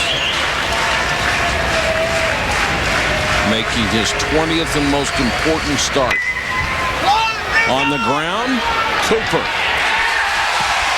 flips to first. The inning and the threat is over. We get a chance to see Jackie Bradley Jr. coming up. He'll hit third for the Gamecocks in the 4th inning. This Tuesday. It must be some kind of hot tub time machine. Party like it's 1986. I want an escort for me and my friends. I only do 2 at a time. Okay, Jacob, you're out. What? Hot Tub Time Machine unrated on Blu-ray and DVD Tuesday. Are you one of the millions of people who take fish oil to lower your cholesterol? Well, here's something you need to know. Fish oil does not lower cholesterol. That's right. It's great for the heart, arteries, and triglycerides, even joints and brain function. But studies show fish oil simply does not lower cholesterol. Until now. Because at Purity Products, we've developed Triple Action Omega-3, an advanced 3-in-1 combo that really does lower cholesterol. How? We added plant sterols, an ingredient clinically proven to lower cholesterol naturally. And right now, you can get a risk-free trial by calling 1-800-578-8945. Even better, we also added the energy-boosting benefits of CoQ10 to make it a truly super formula. We want to rush you a risk-free trial so you can try it before you buy it. Get yours by calling 1-800-578-8945. Call now and also receive a free gift of Hylastra for even healthier, younger-looking skin. Call 1-800-578-8945. That's 1-800-578-8945. I may be in my pajamas right now, but I'm not going to bed. I'm going to college online. Education Connection will connect you to the right online college for free. Log on to myschoolnow.com. That's myschoolnow.com. You've been wearing that bracelet since junior high? We need to talk to you about this dedicated claims rep thing. Okay. Well, calling yourselves dedicated? We're all dedicated, okay? The entire website team worked late every night this week. Look at Sanjeev, he's a mess. What? Guys, no. We're called dedicated claims reps because we each stay with an Esurance customer throughout the automobile claims process. Yeah. It's not because we think we work harder than you. Well, you don't. Am I a mess? You slept in the vending machine. Call today or go to esurance.com.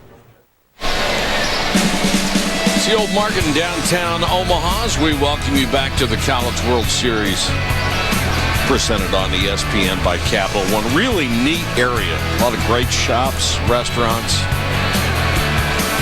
There's a Christmas store down there that's really neat. Christmas in June, go in there, buy all the stuff, ship it home, you're ready to go 6 months from now. I love it. 5-0 South Carolina. If you're joining us late, Garrett Cole statistically has been knocked around. Realistically, he has not, but has still matched a career high with 5 runs allowed in this game. Oh! Evan Marzilli, the leadoff man, up for his 3rd time in this game. 1 for 2 with a single. Also grounded back to the mound. Talented freshman from Cranston, Rhode Island. Don't get a lot of players out of Rhode Island.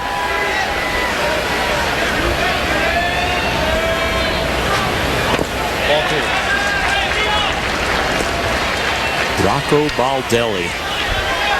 I didn't know that. Someone said it in my ear. Okay. I won't take credit for it. And why not? It's because I don't like to deceive the viewer at home.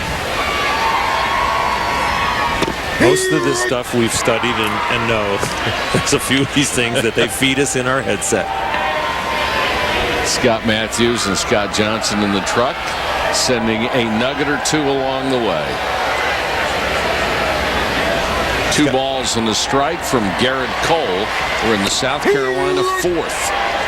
When Scott Matthews says it, I just immediately say it on the air. I take it as fact. Scott Johnson, though, I have to cross-check it. Ow. I like to dig on Scott. Oh. I'll use Scott Johnson's information. Okay. You don't have to talk to Earl anymore. Fouled out of play. And Marzilli is doing his best team thing up there. You noticed he took a couple of pitches right down the heart of the plate. They are trying to make Garrett Cole throw as many pitches as they possibly can. That means you got to be a really good hitter with 2 strikes.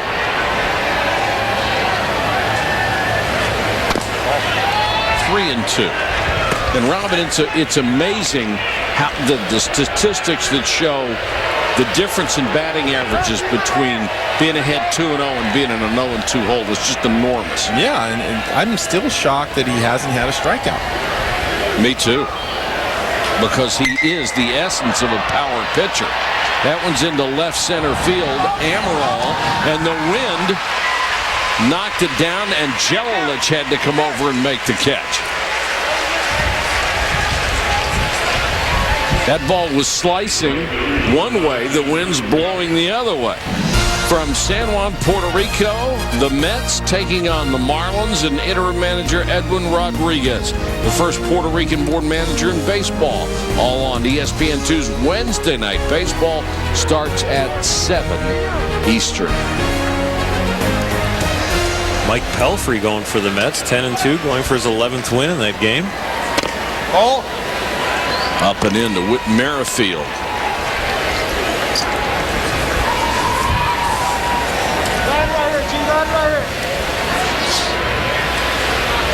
Cole has given up 6 hits and walked 1. Hasn't struck out anybody and allowed 3 runs.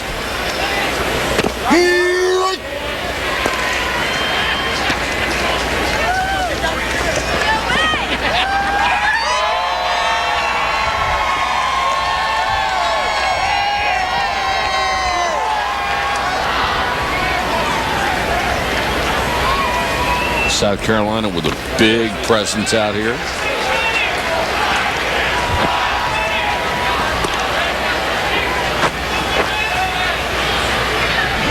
Two balls and a strike to Merrifield. Popped out and lined out in his first 2 trips.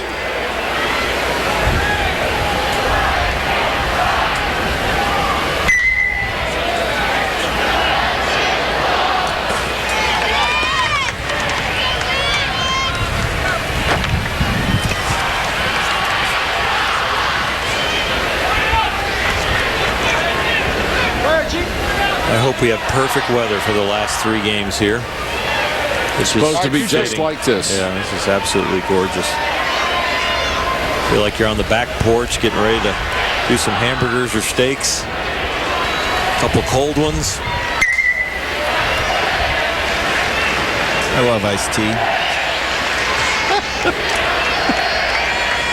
I can just see Oral churning his own ice cream. No. Get out the rock salt and churn. Anytime I make ice cream, it turns out to be like a fudgicle. I can't get the right consistency. Everybody goes, you need more rock salt. It's too hard, too. I mean, it's just too difficult to do it. And if they have those electric ice cream makers, that's no fun. That's cheating. Yeah, I just go to Zestos. I'm not going to worry about that. When you're a legend, you can just call for it. The Legend of Omaha. 3-2 to Merrifield. Fastball popped up into shallow right. Giovinazzo coming on and makes the catch. 2 gone. Now time for our Coke Zero game track. We're in the bottom of the 4th. UCLA has yet to get a base hit. Haney with a 2-run single in the 3rd. Cooper has been extraordinarily good, and Cole has run into a bunch of misfortune, but has kept everyone off base here in the top of the 4th. Now he has to face Jackie Bradley Jr. Bunt single. And a fly out to center field. Some young man, a sophomore who has first-round talent. I'm sure the scouts already have him right in the middle of their radar for next year's draft. And he and Dad will sit down and decide what to do. Second team All SEC this year, all freshman team a year ago. He's got all the tools, although he didn't have blinding speed. But somehow when he's in center field and there's a ball hit over his head, he's got all the speed you need to catch up to the ball. He projects, as far as a professional, he probably projects more like a left fielder because that, you know, the game is a little quicker at the next level. Chopped up the middle, and tough play for the shortstop Gallego, who can't come up with it.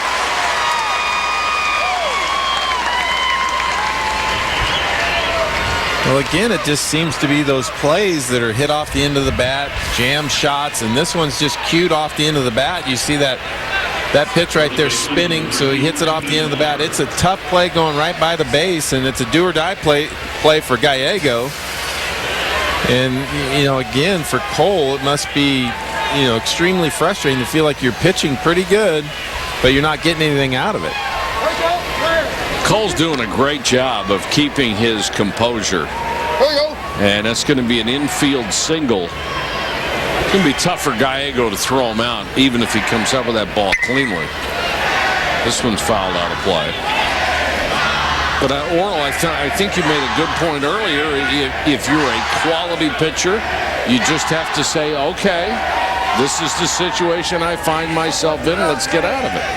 Yeah, against TCU, he was effectively wild when they were swinging and missing. Today, he's been effectively wild, but the ball's been put in play. No strikeouts, and just the odds of the game. Some of them are going to find a hole, and they are today.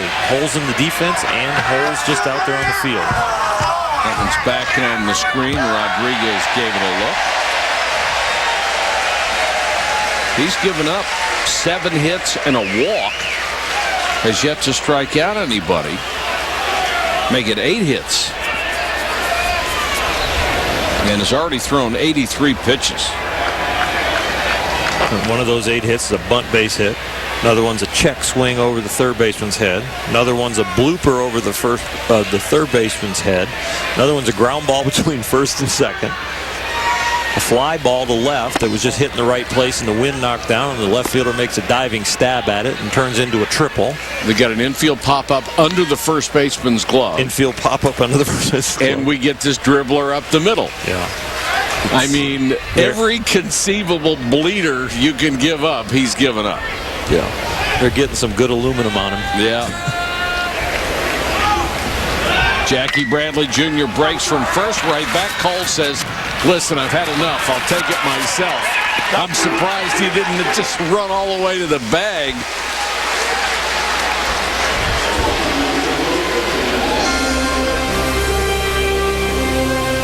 A Gamecock and a Bear at the zoo across the street from right field. We've got it all at Rosenblatt.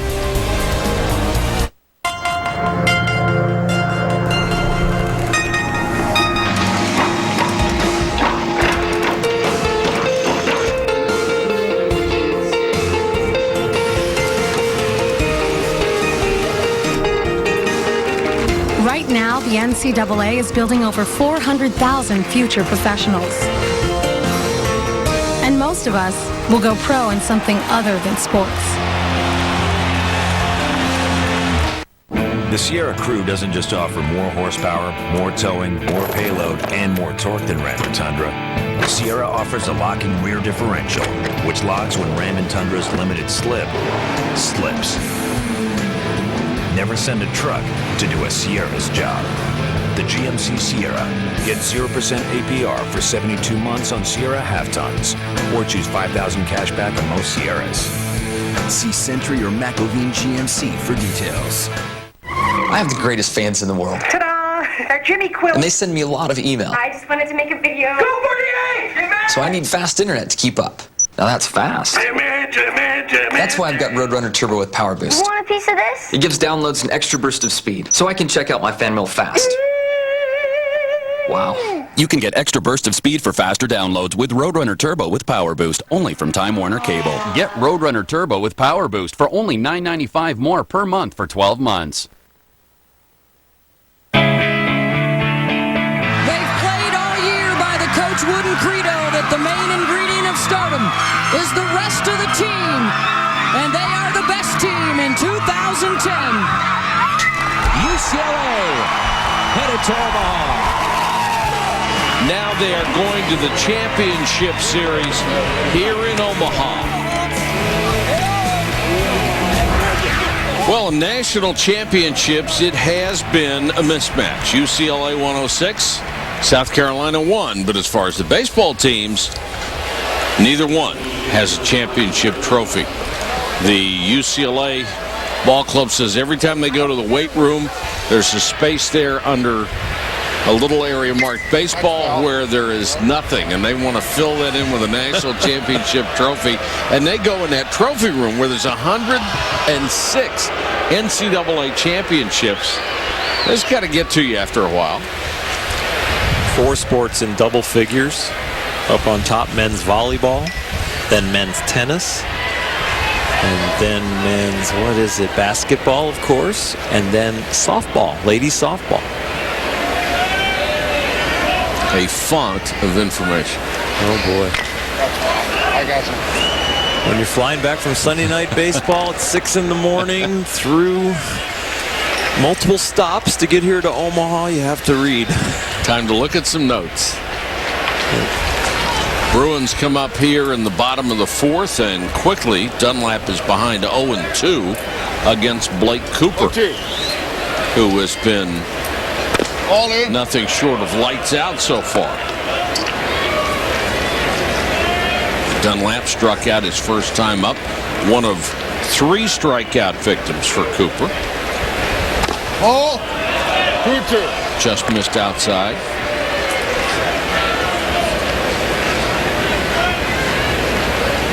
Cooper doesn't get behind very often either, does he? Runs one in on his fists again. His velocity is actually getting a little better, and maybe on the 3 days rest he started out pacing himself, and now feeling it and feeling the rhythm and going, you know what, I'm not tired, I don't need to pace myself, I've got a 5-0 lead, I'm just going to empty the tank. So he just touched 90 there. We weren't seeing that early on. Got him on a breaking pitch. His 4th strikeout and the second time he's gotten Dunlap. 90 to 73 is a pretty good differential. I don't know about the quality of the pitch as far as the location, but it looks like it's going to be a high fastball and ends up being a loopy curveball. So you got to give him credit. He's throwing strikes, he's mixing his pitches, he's making it go left, he's making it go right, and he's got a lead, and he's not getting many people on base.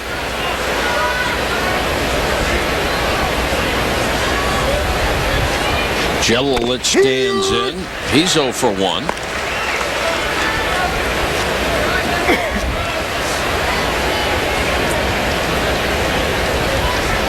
He'll be followed by Espy, and if anyone reaches Justin Uribe, the first baseman, will get a chance to hit a lefty. Oh.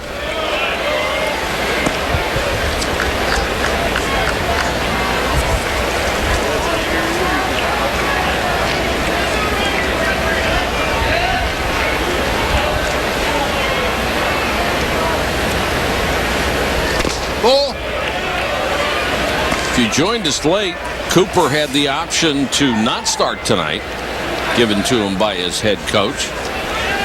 Said, why don't we go in the second game And Ray Tanner was trying to sell him on the idea, but Cooper wasn't having any of it.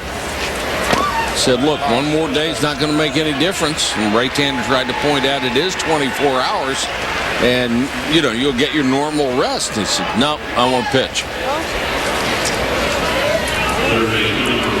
Steve Spurrier would like that attitude. Head football coach at South Carolina.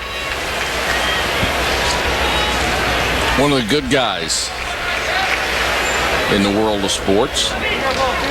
Just always entertaining to get down there and have a chance to talk to Steve, do one of his ball games. Breaking ball in the inside corner to Jelilich. Check it, Espy as Jelilich drew the walk, the first of the night issued by Blake Cooper. On the ground outside third, foul.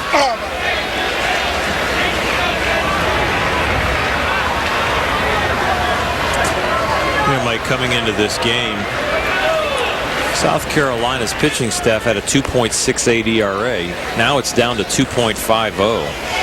Coming into the game, UCLA had a 3.6 in the College World Series, but they had more headliners. And as a staff, South Carolina really has proven to be the staff pitching staff. 9 guys have appeared from their staff, where on the other side of the field, UCLA, only 5 guys. So UCLA a little top heavy, not needing to go deep into their staff, and got some stars like right there, Trevor Bauer, and the guy on the mound tonight, Garrett Cole. But South Carolina showing that they have a lot of depth and quality. Espy called out on strikes. The 5th man set down on strikes by Cooper.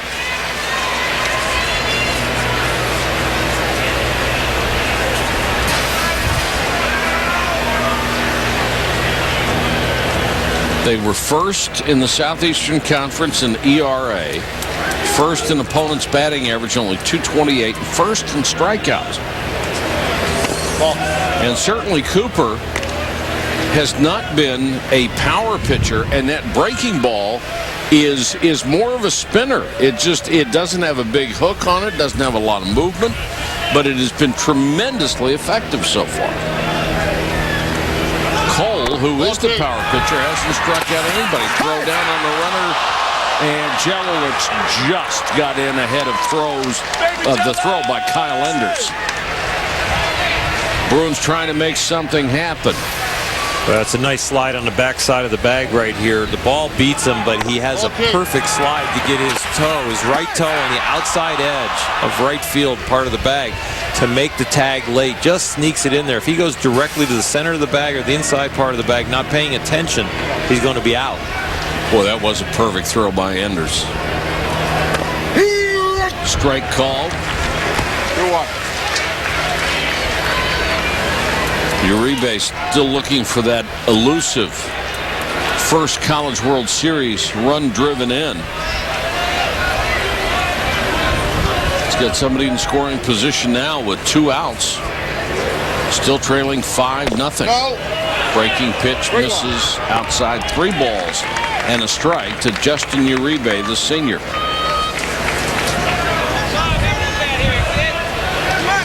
Uribe originally came to UCLA as a pitcher, had Tommy John surgery, and became a position player as a result of it.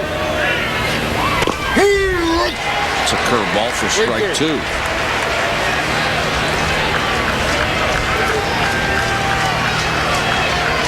Cooper just continues to just paint that outer half, and then when he gets to 2 strikes, he likes coming inside and working that inner half of the plate.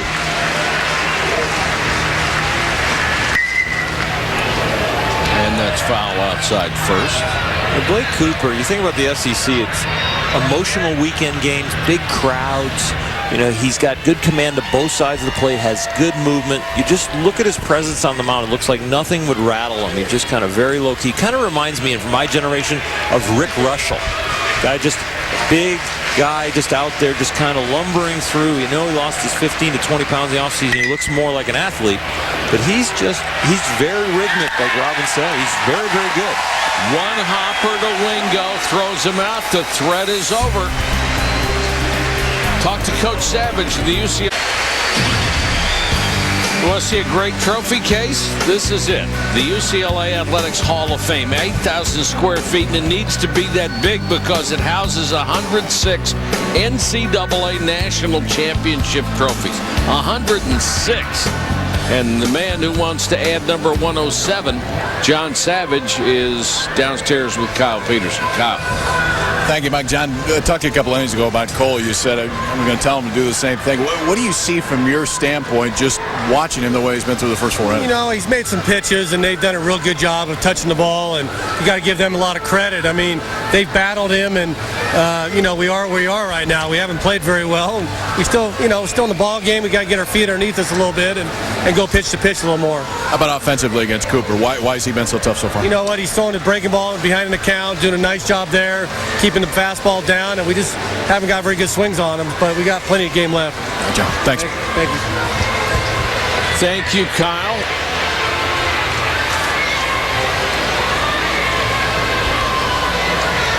And we talked about those NCAA championships. Men's volleyball, the last championship in 2006. Men's tennis has wrapped up 16 titles. Of course, the legendary John Wooden had 10 of those 11, and softball has 11 titles, the most recent this year. And that's 106 in 16 different sports, the most in the NCAA.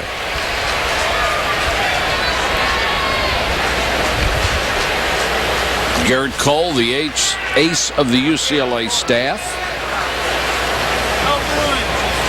That's a good T-shirt. I'm going to get one of those. That's good. Hotel lobby. There's a stand.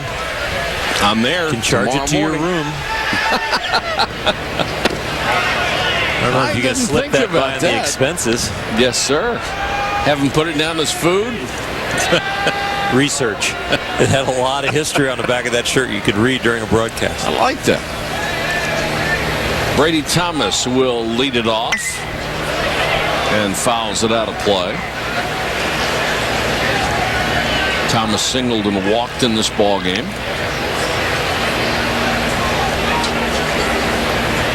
For Carolina, you just have to feel very fortunate to have scored 5 runs on an assortment of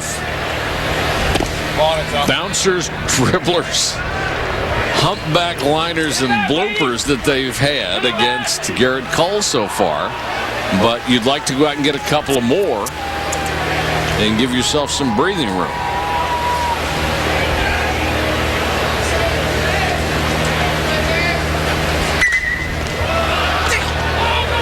In the air to right. Giovinazzo comes in a couple of steps with the win and makes the catch. 1 gone.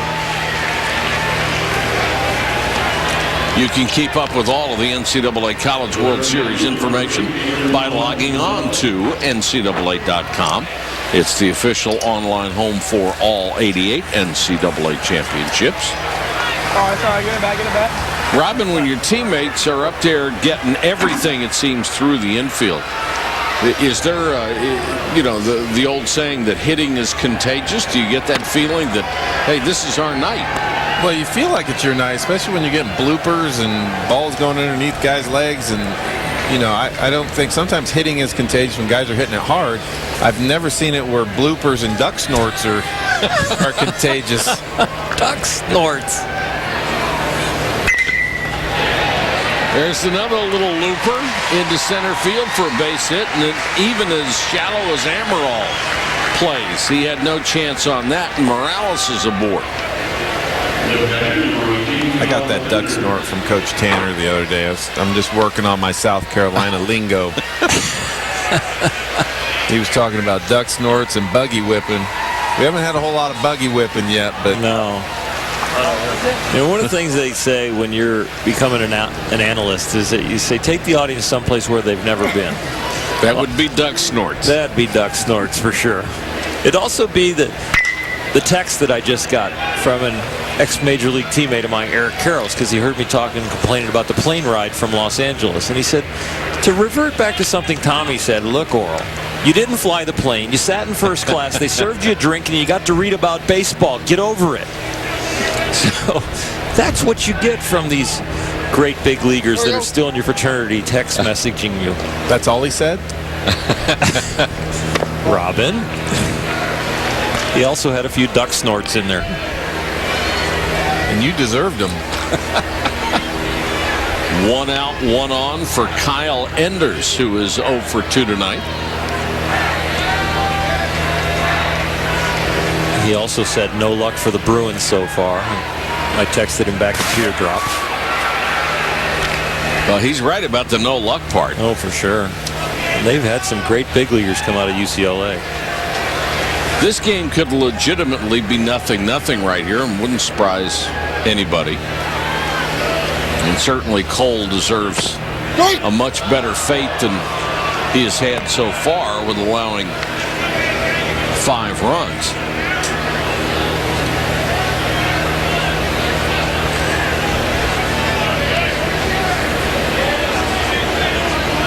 And I can honestly say this is the best pitch 9-hitter I've ever seen.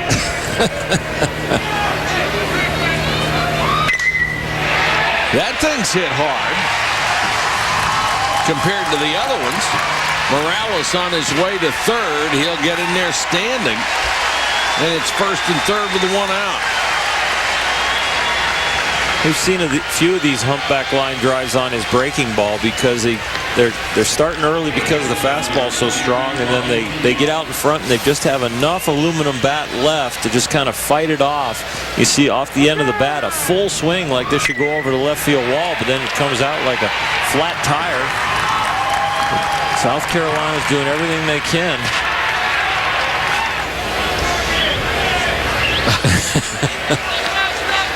That is a career high 10 hits allowed. And you just got to wonder, from his standpoint, when is it going to end? Haney to left. Jelilich will make the catch. Morales tags to throw home. Not in time.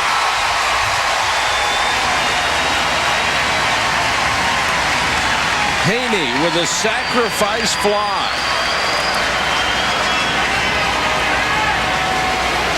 Well, with a guy at third base, all you really want to do is hit a fly ball, and he hits this to left field against the wind. He hits it pretty good, and Jelilich comes up with a nice throw that Morales barely beats to home plate, but a nice job all the way around. It's just execution beats you. 6-0 South Carolina. The number 9 hitter, Wingo, who has a triple and a ground out to show for 2 trips. And he's trying to bunt his way on.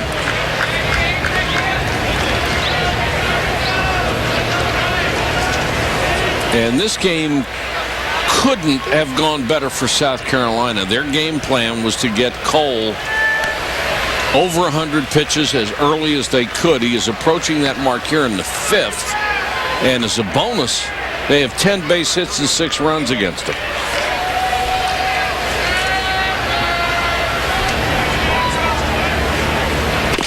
And they have been very disciplined up there for the most part. And taking him deep into counts, been willing to hit with 2 strikes.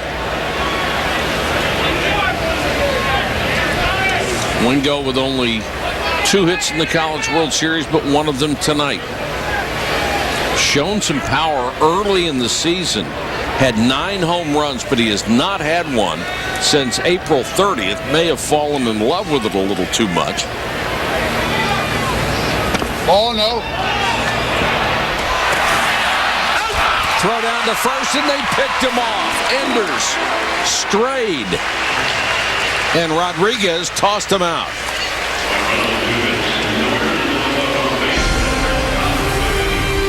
So UCLA gets out of a jam.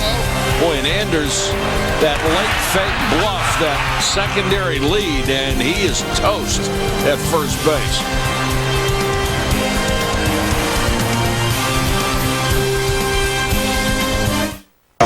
Rated T for Teen.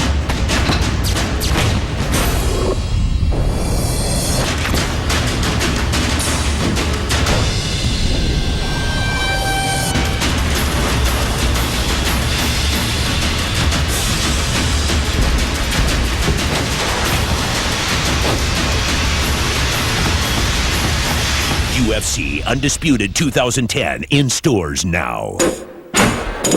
PlayStation. He is the life of parties he has never attended. If he were to punch you in the face, you would have to fight off the strong urge to thank him. Sharks have a week dedicated to him. He is the most interesting man in the world. I don't always drink beer, but when I do, I prefer Dos Equis. Stay thirsty, my friends. So South Carolina's down, perhaps its final out of the season. They have the man they would want up there. You know Jackie, he's a competitive player. 3-2 pitch. Base hit into right field. You know, he's always been there for us, whether we need to pick him up or he's picking us up in any situation. I worked the count until my favor, 3-2 count, and he hit through a fastball right down the middle, able to push it through the right side. I actually started putting my shin guards back on to get ready to go back in the field, and sure enough, Brady Thomas comes up. Up the middle, base hit. They're going to wave Bradley around. Here he comes to the plate, and South Carolina wins, and they're still alive. Kept my team alive, and we were able to battle back and win. Sometimes destiny awaits that close to being eliminated, and yet they are here in the College World Series, the final best 2 out of 3. And Coach Tanner down there with Aaron Andrews. Aaron. All right, Mike, thanks so much. Coach, when we asked you today, how would your team approach Garrett Cole, you said on a wing and a prayer. Well, how have they managed to approach him tonight? Well, we've had a little prayers. We had a couple of bloops, and we had a couple of C&I dogs, and they made a couple of mistakes early, gave us some runs. But, Cooper's pitching great for us. He doesn't have his best stuff, but he's been able to get out of a couple of jams, leave some runners on base, but a long way to go yet. How has Cooper been able to get out of those jams tonight? Well, he's got a pretty good sinker. I don't know if it's the wind that's helping him or not, but his fastball doesn't have a lot of life tonight, but it's running down in the zone a little bit, and he's getting some ground balls. All right, we thank you for your time. Thank you. All right, Mike. All right, Aaron, and Cooper has only allowed 1 ball out of the infield tonight. You're not going to get hurt too badly if you do that. And he will face Rodriguez to start Giovinazzo to start the 5th. Little breaking ball, little sinker. We watch him keep the ball down, attacking the plate on both sides of the plate with the tough vision for the hitters, and then the movement. That's very, very effective. But even as the light has cleared up here, he's continued to mow him down. Great job of mixing his pitches, throwing his breaking ball behind in the count, coming inside to be effective.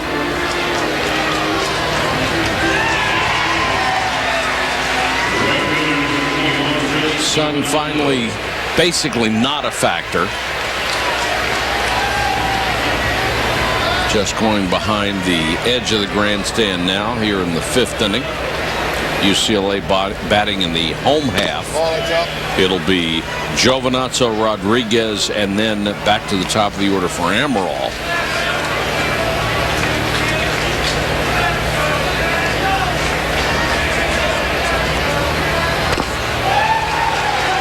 That was a good breaking ball. That wasn't a high flat one that just had the hitter off balance. That one had some bite at the end. Sure did. 74 on the right part of the plate and some bite.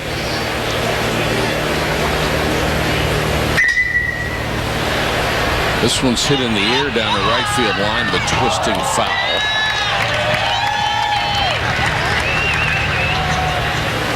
I mean, you look at him as he's going. I mean, I don't even know if he's sweating.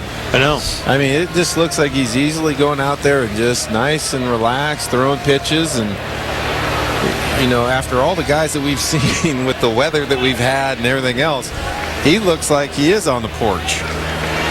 Well, maybe he knew what he was talking about. Maybe it just wasn't trying to be macho. He knows his own body, knows his own pitching style, and one more day rest isn't going to help me, Coach. I want to go tonight.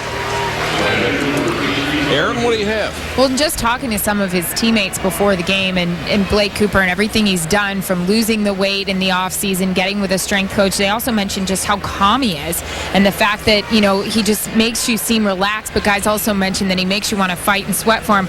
Guys would also say he goes out there and he's so even keel, but then he'll get in the dugout and start screaming at him, hey, give me some runs. Doesn't really have to do that so far tonight, though. No, he sure doesn't. And he has 6 strikeouts in this ball game, has yet to allow a hit. First 3 years, got knocked around, 4.28 cumulative ERA. This year, under 3. And he's not playing against the Little Sisters of the Poor in the SEC either. I'll guarantee you the change in the ERA was the finding out that you needed a little better location as he became experienced. Come up with, you have a good arm, you've got some good movement, a nice little breaking ball, and you learn to cut it a little bit, you learn to move it around, and then you go, oh, at college, you got to keep the ball down, or you got to do this behind in the count. And all of a sudden, a lot of improvement. 0-2 to Rodriguez. Missed outside. Rodriguez hit by a pitch his first time up. Garrett Cole bumming in the dugout after what's happened to him in this ball game. I mean, literally, the only break he has caught in this entire game was a play that he made, backing up the overthrow and making a perfect throw to the catcher for the out at the plate.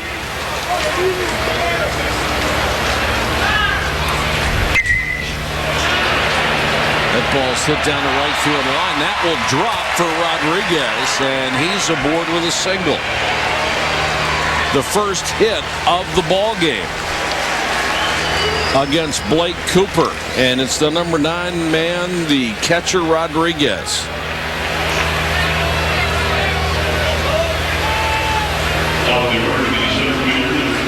We have certainly gone a long time between no-hitters to the College World Series, particularly when the last one was 50 years ago. Well, of course it was Jim Wixon. Who else? Of course. From Oklahoma State, of course.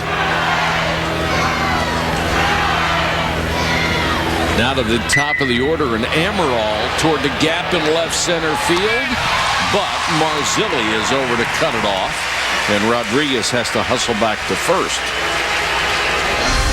NCAA College World Series presented by Capital One continues on ESPN. Tomorrow at 7:30 Eastern, UCLA, South Carolina, Game 2 of the finals. And on Wednesday, if necessary, South Carolina and UCLA will meet in Game 3, also at 7:30.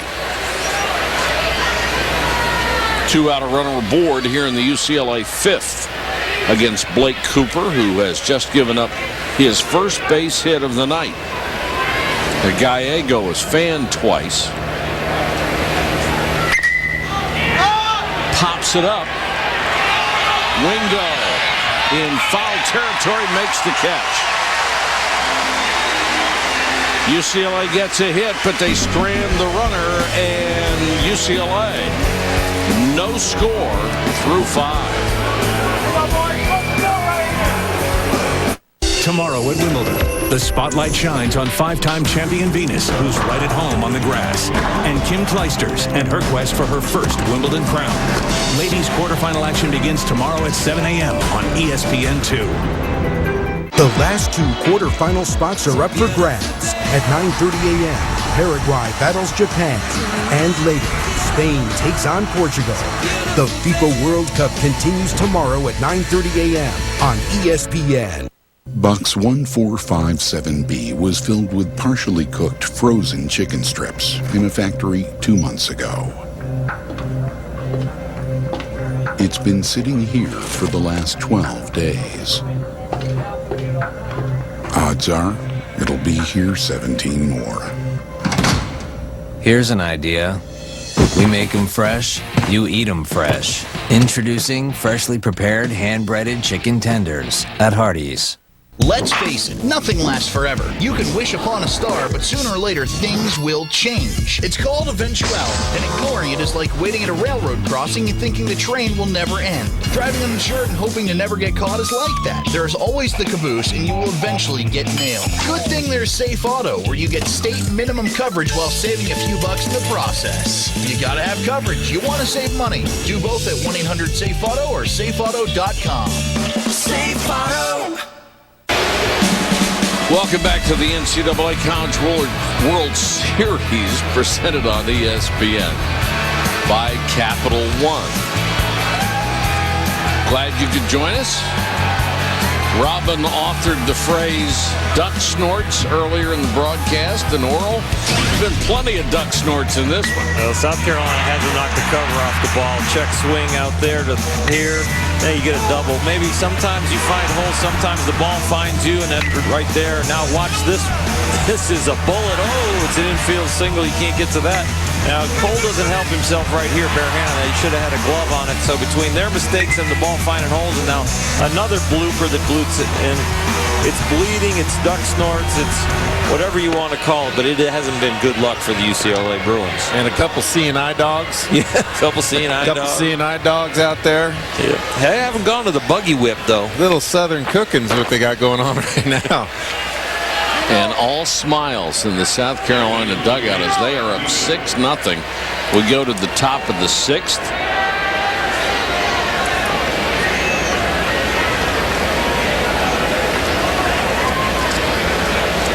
Cole may be nearing the end of his night because of the pitch count. And as a sophomore, he was a kid who was taken #1 by the Yankees out of high school. A lifelong Yankee fan, and we see he's just reached 100 pitches. So they took a chance, even though they were very upfront about it, that he's going to go to UCLA, and that's it. Shallow right. Chris Giovinazzo comes on to make the catch. I grew up a Detroit Tiger fan. I can't imagine coming out of high school being drafted by the Tigers. But this young man, 2001, that's him holding the sign. He went to the hotel there in Arizona chasing down the Yankees to get autographs. Then drafted #1 out of high school by the Yankees and turned it down. He wanted the college experience. And he's getting it here in Omaha. He has performed very, very well. No luck today, but that game against TCU, the 8 innings, 13 strikeouts, only 5 hits. He helped get him to this level and to this finals. Those pinstripes were on last night. Dodgers-Yankees on Sunday Night Baseball. We had quite a comeback by those Yankees. He was happy last night. Probably stayed up late watching it. And can you imagine being a lifelong fan of any team, but particularly the Yankees, as Marzilli singles to right, and then drafted #1 out of high school. And of course the Yankees are going to be willing to pay you just about whatever they need to pay you to sign you. And he turns him down. That had to be tough, even though he'd already made up his mind. Yeah, and you know, again, those things that happen between, you know, kids that get drafted in high school to have that college experience. And there's guys that actually sign that later on wish they would have went to college. But, you know, once you do that, you know, there's no going back. So if a guy even has the inkling that he might want to play in college, you know, go ahead and go. You can always sign later. Merrifield stands in with a runner at first and 1 out. South Carolina has had a base runner in every inning, and one big indicator that Cole is not as sharp as he normally is. He has not struck out anybody in this ball game, and coming in, he had 151 strikeouts and 116 innings pitched. So it is highly unusual for him not to have a strikeout. First time he pitched out here, he had 13 against TCU. So this is not one of his classic efforts. Still, he deserves a far better fate than down 6-0.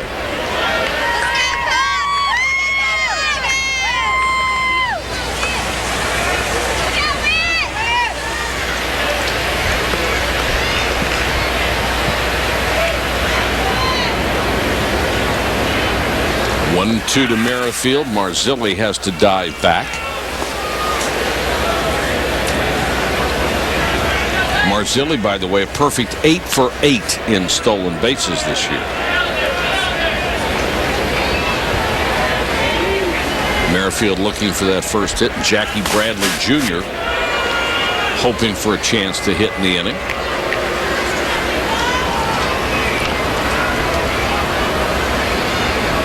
You just watch this kid walk around a baseball diamond and you go, yeah, I'll take him. He's good.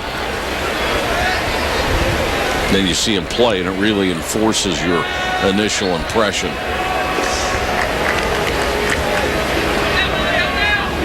A ball and 2 strikes to Merrifield. Marzilli at first. South Carolina trying to add to its lead.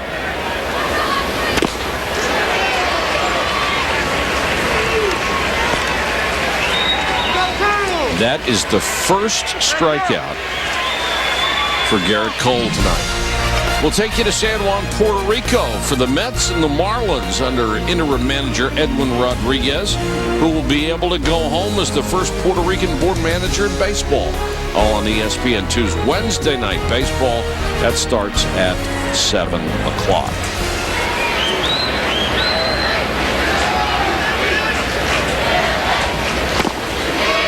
Jackie Bradley Jr. swing and a miss, 0-1. Jackie Bradley Jr. played for the Hyannis Mets in the Cape League. Thinking of Monday night and the Mets. Or was it Wednesday night? Wednesday night we got the Mets. Leads this team in average home runs, RBIs. This one will reach the seats, foul and left.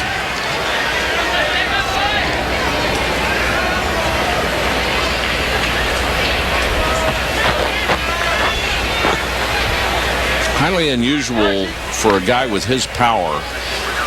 He struck out 33 times this year, but walked 41. Here we go. So he's a very disciplined hitter as well.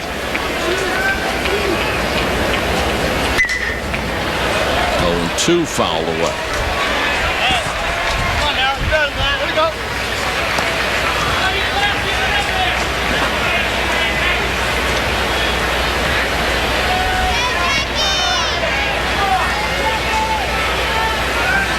We're in the top half of the 6th. South Carolina at bat leading 6-0 over UCLA.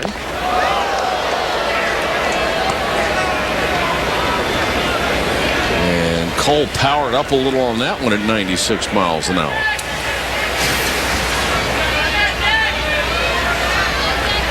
I'd have to say he got under that one a little bit. A little? Yeah. That's not a 96 mile an hour riser. He almost threw it uphill.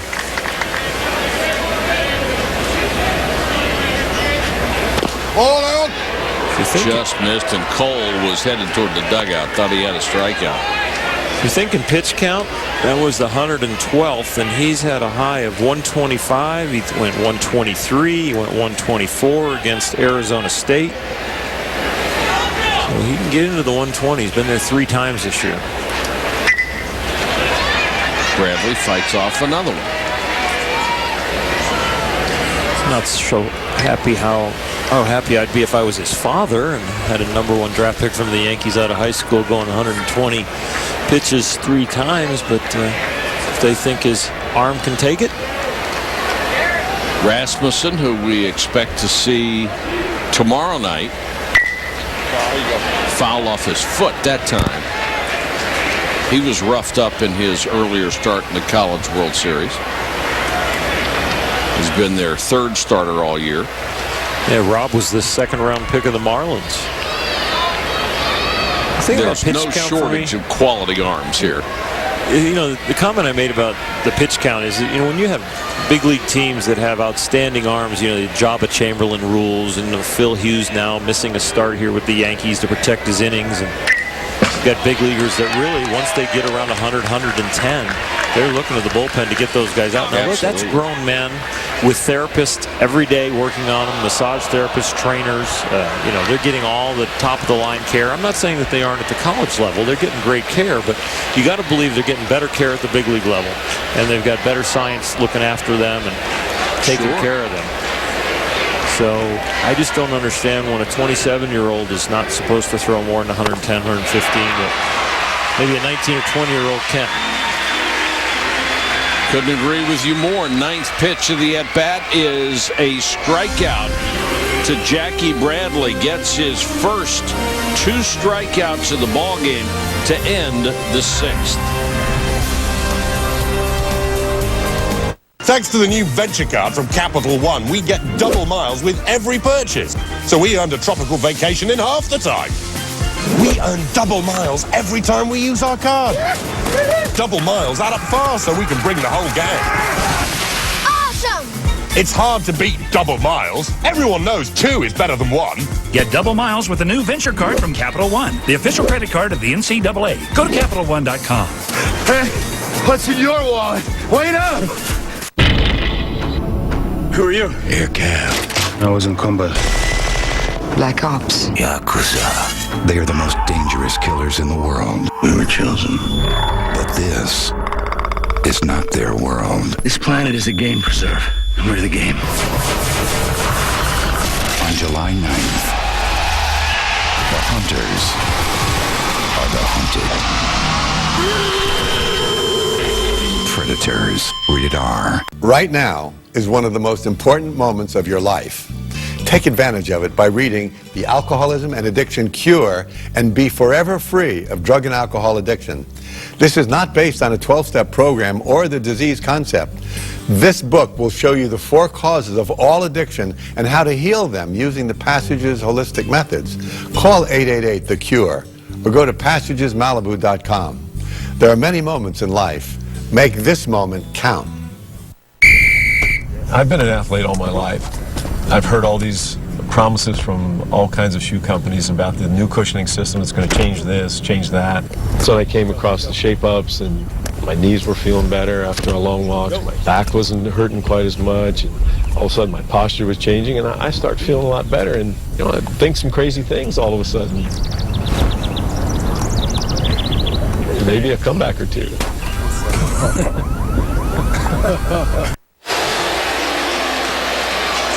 You're welcome to come join us and our 20,000 friends on Facebook and Twitter. Search ESPN Omaha on Facebook and become a fan. You'll get behind-the-scenes access to video, discussions, and information on all featured bands.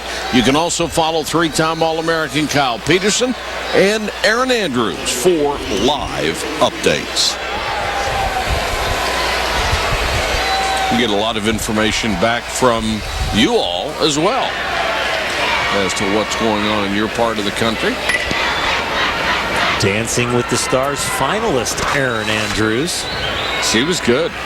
It's nice to have her back. Cody Regis trying to bunt for a base hit, fouled the first one off.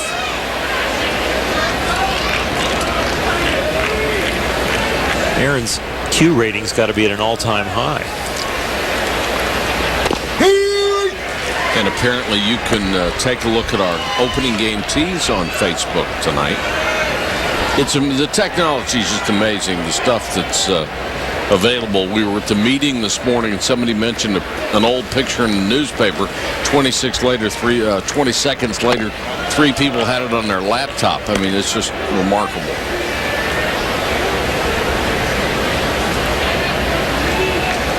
And Blake Cooper has been remarkable tonight. He has shut out UCLA. They have only reached him for a couple of base hits.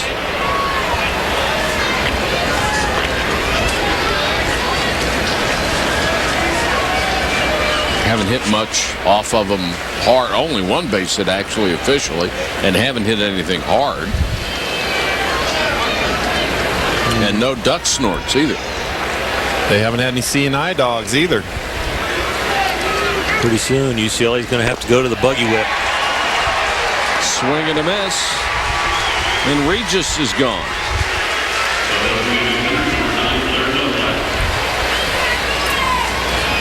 Their largest deficit this year, 3 runs. They've done it twice. The last against Cal Poly back on March 26th. So they are neither very adept nor used to coming from behind.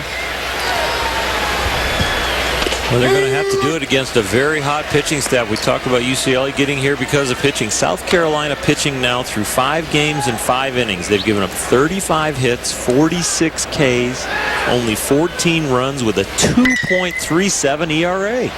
Pretty darn good stuff. Haney from deep short throws Dunlap out. 2 gone quickly here in the inning. Well, there's Michael Roth, and he pulled off a little 9-inning complete game the other night. And you look at South Carolina and where they were against Oklahoma, and you start looking at kind of the performances that guys have come up with for South Carolina. And obviously we're talking about UCLA's pitching and that they got a deep staff, but they've had, you're counting, I'm going to count this one because it's already it's a good appearance, good start, quality start, whatever you want to call it. But you have Michael Roth come in and do what he did, and then now you have Blake Cooper coming out and doing what he's doing. Now they got all their staff back. Everybody's rested. Yeah. It's kind of like turn the page. We got through the tough part, and now we're all ready to go. Took something off there. No balls and 2 strikes to Jelilich.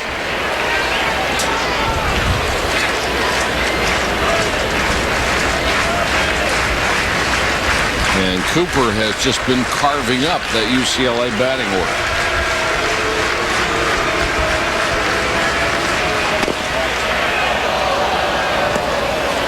Be interesting to see if they give Roth another start, because against left-handers he's just wicked.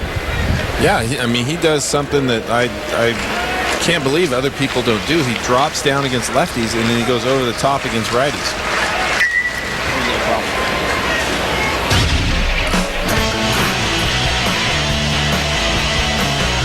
You got to remember about this Friday that he's a reliever coming out of the pen that they said we hope he can get an inning, maybe 2, maybe 3. And every inning after 4, they thought it would be his last one. And at the end, they're high-fiving him, and it's the 9th, and it's over.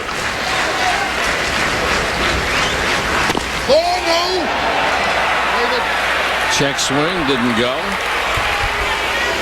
Jelilich trying to keep the inning alive.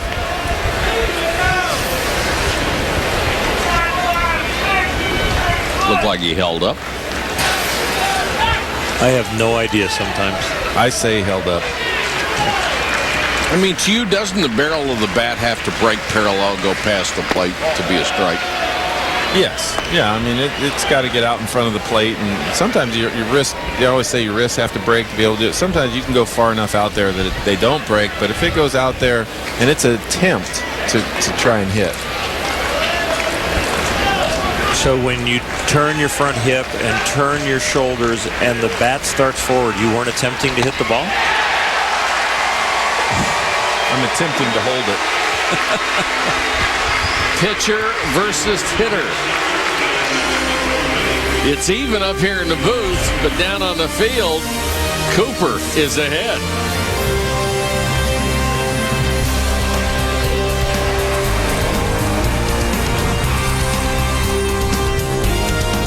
Tomorrow. It must be some kind of hot tub time machine. Party like it's 1986. Let's get this party started. Who's the geek? He's your son. That's not appropriate. Hot Tub Time Machine unrated on Blu-ray and DVD tomorrow. Are you one of the millions of people who take fish oil to lower your cholesterol? Well, here's something you need to know. Fish oil does not lower cholesterol. That's right. It's great for the heart, arteries, and triglycerides, even joints and brain function. But studies show fish oil simply does not lower cholesterol. Until now. Because at Purity Products, we've developed Triple Action Omega-3, an advanced 3-in-1 combo that really does lower cholesterol. How? We added plant sterols, an ingredient clinically proven to lower cholesterol naturally. And right now, you can get a risk-free trial by calling 1-800-578-8945. Even better, we also added the energy-boosting benefits of CoQ10 to make it a truly super formula. We want to rush you a risk-free trial so you can try it before you buy it. Get yours by calling 1-800-578-8945. Call now and also receive a free gift of Hylastra for even healthier, younger-looking skin. Call 1-800-578-8945. That's 1-800-578-8945. I may be in my pajamas right now, but I'm not going to bed. I'm going to college online. Education Connection will connect you to the right online college for free. Log on to myschoolnow.com. That's myschoolnow.com.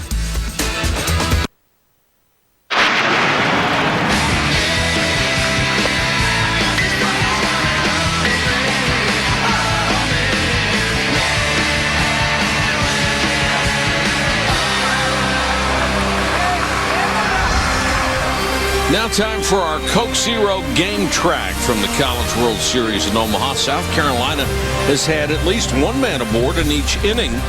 Cooper has been spectacular. 1 hit through 6. He's fanned 8. Cole, a victim of 11 bloop scratch hits and 6 runs, and is back out there for another inning.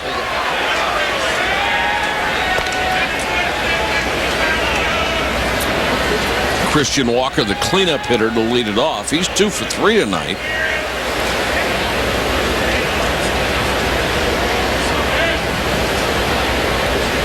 You have to imagine this is the last inning for Cole.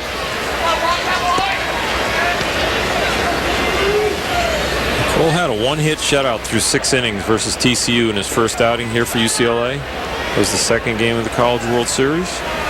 UCLA ended up winning 6-3. Cooper's matched that tonight. That performance has been matched on the other side. Got a 1-hitter through 6.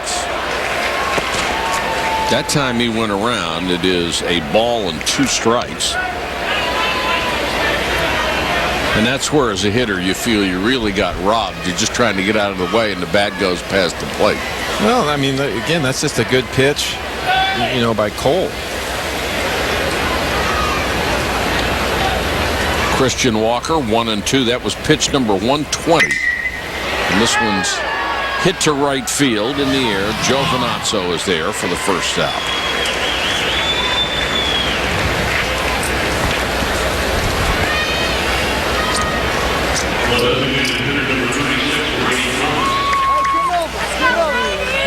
Brady Thomas stands in.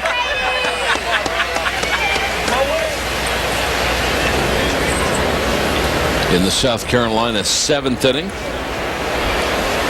Out of Anderson, South Carolina. First 2 years at Florida State. Ball. And then transferred back home.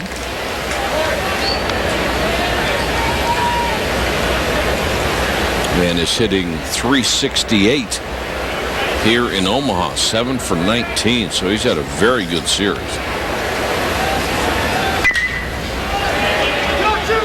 Straightaway center field and shallow. The shortstop Gallego back on the grass. 2 gone. Tomorrow we will reveal the 2010 Lowe's Senior Class Award. It celebrates the loyalty of seniors that honor their 4-year commitment to their university. The Senior Class Award recognizes these student athletes for their great achievement during competition and in the classroom while staying in school.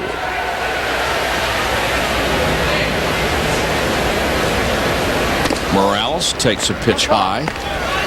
And you better believe coaches love seniors. There's nothing like experience, knowing what's required of the program, being able to be a leader for the younger guys that they bring in. Those are very valuable components in any sport.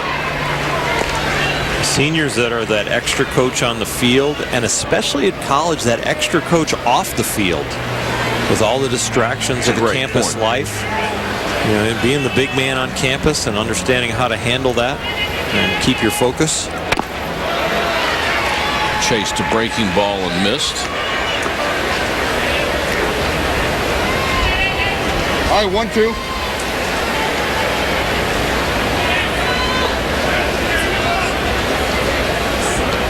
Ball and 2 strikes to Morales, and all at once Cole has found that command that may have eluded him earlier a little bit. But he was certainly the victim of some bad pitching luck. He really has not melted down. He really hasn't had an inning start spiraling out of control where he didn't do something to maybe shut it down. Yes, he's thrown a lot of pitches. Yes, they've had some bad luck, but he has continued to battle. Popped up on the infield. Rodriguez, the catcher, calls everybody off and makes the play. 3 up, 3 down in the 7th. 127 pitches for the ace of the UCLA staff through 7. NCAA TV and marketing rights fees. Where does the money go? Long answer, 96% of the revenue is used to fund 88 championships and support 1,055 member colleges and universities, who together provide $2 billion annually in financial aid to more than 400,000 student athletes so they can compete and learn. Short answer, we put our money where our mission is. Introducing Ric Flair's new Woo ticket for the South Carolina Education Lottery with a top prize of $100,000. It's enough to make anyone say, Woo! Wow! Woo! Woo! Woo! Well, then I quit. I got another job offer, and I'm gonna take it. This is goodbye. Forever. Boom!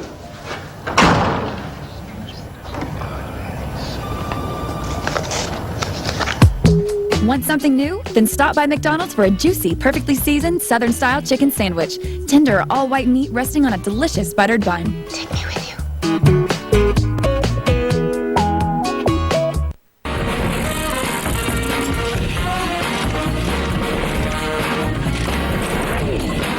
Follow the fun with new instant ticket games from the South Carolina Education Lottery. Now available at your local lottery retailer.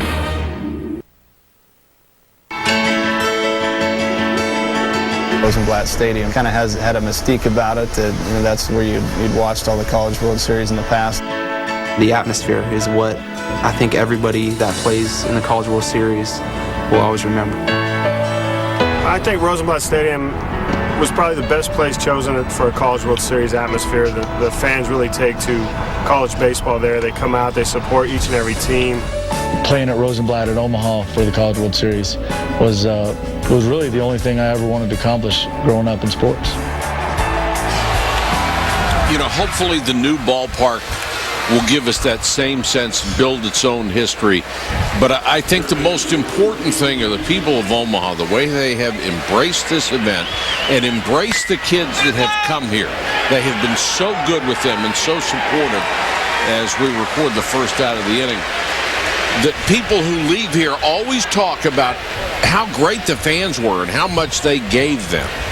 Well, you know, obviously the place is special because kids grow up and they watch ESPN, they watch these games, and they see these images that our great cameramen and crew put out there.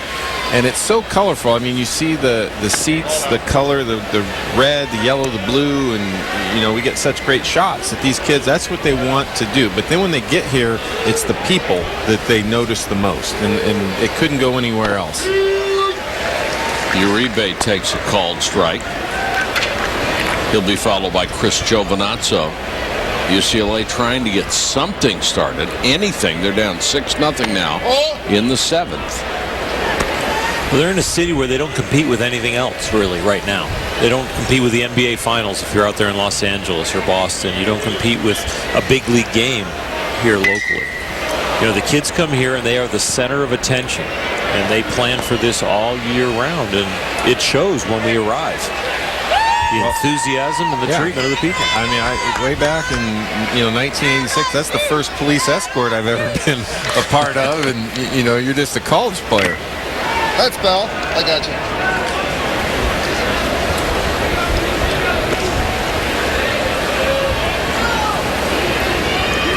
Two and two to Uribe. It is a little different crowd tonight, not knowing who has been adopted as the favorite. On the ground, the Wingo throws them out. It had been TCU. TCU for sure. You're right, Oral. They had really taken them under their wing. Let's check in with Kyle. He's been part of this experience from every angle. Yeah, no, it's been fun to follow it, both growing up and playing in it and now getting a chance. What I like so far tonight with Cooper, what's interesting, I think, what he's done against his UCLA hitters. Watch what he did to Uribe earlier tonight. He cuts it on the inside, then he comes back and two-seams it on the inside. Here's the last at bat to Uribe. That's another two-seamer that starts on a left-hander's hip, comes back across, and ends up over the plate. There's not a lot of right-handed guys. I don't care. There's not a lot of right-handed guys at the major league level. there's a lot more there than college, but there's definitely not too many in college that can start it on the hip of a left-handed hitter and bring it back. I was talking to Rick Vanderhook before the game. That was one of his concerns with his left-handed hitters. So you don't see it very much at this level, and then he's got the ability to cut it off the exact same spot. So it starts in one place, one cuts and one sinks. He's been tremendously effective. Another weak ground ball to Wingo. 3 up, 3 down for UCLA in the 7th.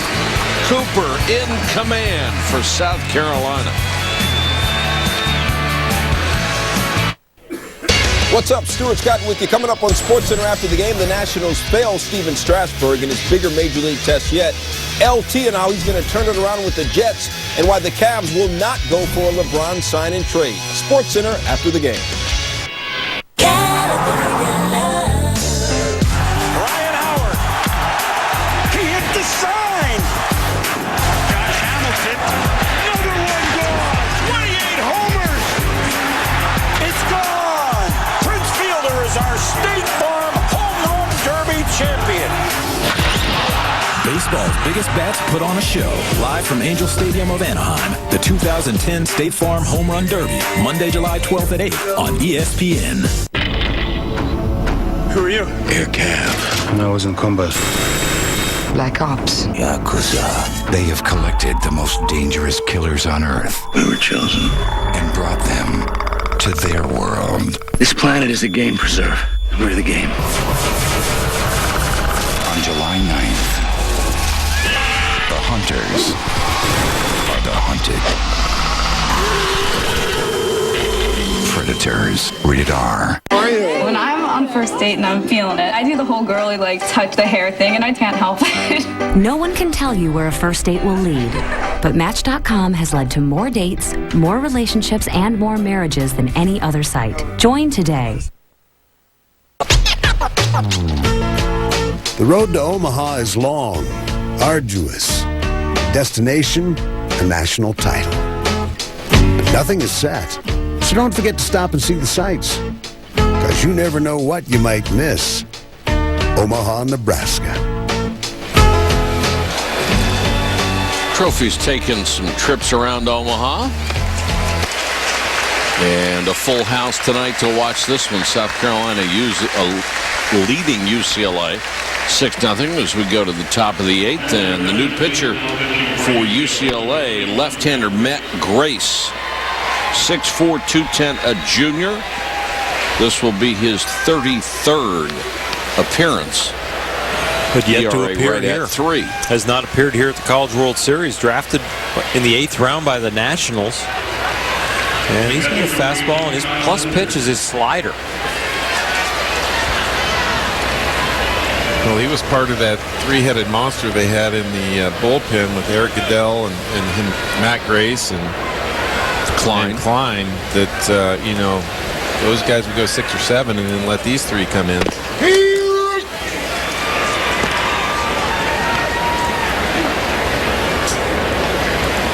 Kyle Enders will lead it off for South Carolina, a team that UCLA trailing now 6-0, have not been shut out all year. It'd be a tough place to get your first one. But they have really not threatened Blake Cooper in this game.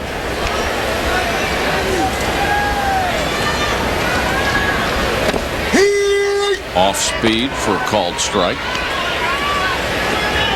This was the kind of game that everybody was kind of forfeiting to UCLA because Garrett Cole was on the mound. And the best laid plans of mice and men really has turned out the other way. The pitching has been the show on the South Carolina side. Well, that one goes to the backstop over the glove of Rodriguez. May have been crossed up on that one.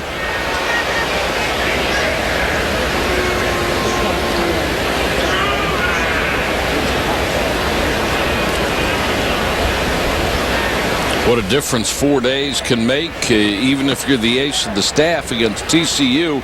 He fanned 13, allowed only 5 hits. Tonight he has given up 11 base hits, 4 earned runs, although of those 11 base hits, probably only 2 of them were hit hard enough to be called legitimate, solid hits.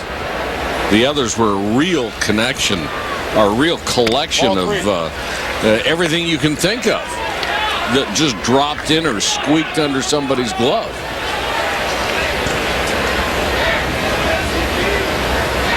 Such are the vagaries of the game, however. I'm sure he's had some outings where people were just hitting shots right at people. They say it evens out, but it's tough to swallow that one. I don't know, but as a pitcher, you sit there and you see all that's happened. You give up 11 hits, 6 runs, but on the other side, your offense isn't doing anything. So really, it feels like a bigger flat tire. Yeah, I mean, it's one of the... Defensively, nobody's picking me up. I really didn't help myself on the mound. I didn't punch people out until a little later, but you come back in the dugout after one of those tough innings where you give up a 2-spot or a 1-spot and you get some runs, all of a sudden you can turn the tide. 3-2 to Kyle Enders, and fouls another one at the plate. But that's where really you have to give the credit to Blake Cooper. Yeah. I mean, the job that he's done, I mean, nobody, necessarily was talking about him, but he has pitched great at the College World Series. And, the first game he doesn't get a win, but, he comes back and he's just been so, dominant since then. And South Carolina, I guess you could say, has had 2 real surprises here on their pitching staff with guys that maybe they didn't expect a tremendous effort out of and got it nonetheless. Cooper and Roth. He's still not sweating. He still has... Roth, the same as his counterpart tonight, and that thing is blasted to deep left center, but the wind may have helped knock that down a little bit, and Amaral makes the catch. Well, the 2010 FIFA World Cup will continue on ESPN tomorrow. We've got a pair of games in the round of 16. First at 9:30 in the morning Eastern, Paraguay against Japan. Then at 2 Eastern, Spain faces Portugal. The World Cup also available on TV, online, and on your phone. Well, that ball was hit solidly, but died in left center field off the bat of Enders. So you've had 2 pitchers, Roth and Cooper, who have gone 7 innings and allowed only 1 base hit. You can't ask for much more than that on a stage like this. No, they have risen to the occasion, and every one of these teams that goes on to the championship or gets to this championship best out of 3, they all have a special story, and they have special contributions from somebody that was not supposed to do it. And Roth is definitely the story of the tournament in that category. Absolutely. And that's the only way you're going to win a College World Series, is come out here and people do better than anyone could possibly have expected from them. When you ask a reliever, hey, go out and start, try to give us 2. Okay, let's go another one. Okay, 1 more. Attaboy, 1 more, and he goes 9. You have found lightning in a bottle. Well, we can talk all we want about all the little bloopers and bleeders and everything else, but nobody's ever going to remember that Kyle Enders just crushed the ball into left center, and the wind holds it up, and it's an out. Nobody even thinks about that as being bad luck. True. This one will get through. A line drive to left by Haney.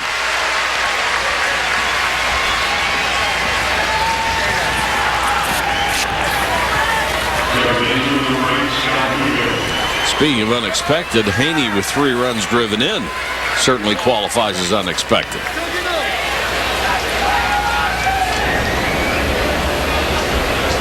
And now Wingo, who has a triple to his credit and scored a run back in the 2nd inning.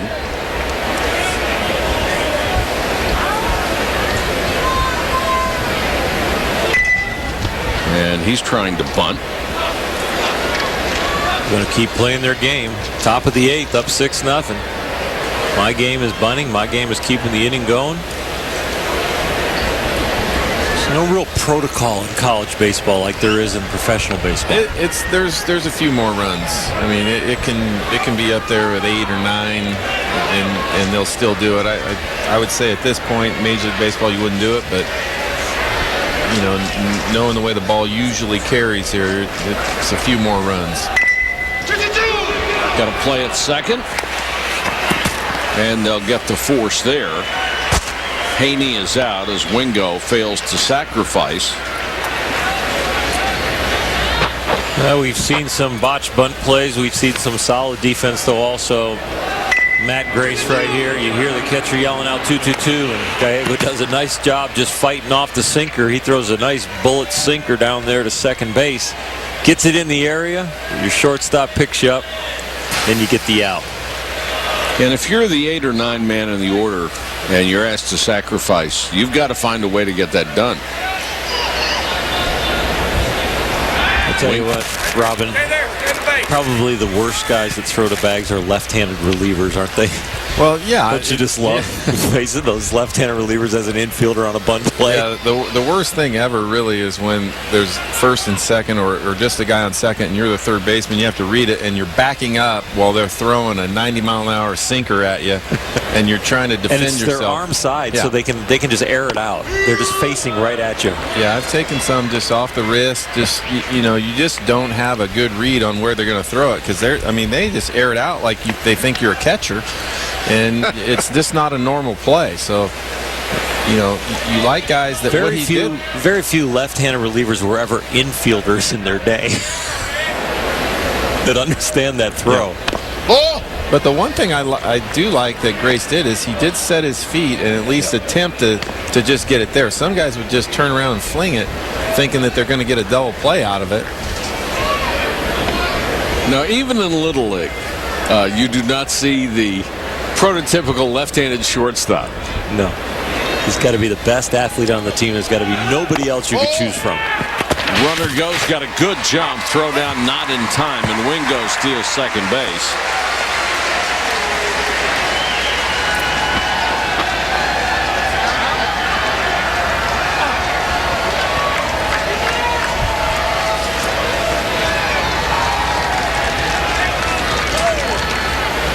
You got the lead and you can run. You're always trying to put the pressure on.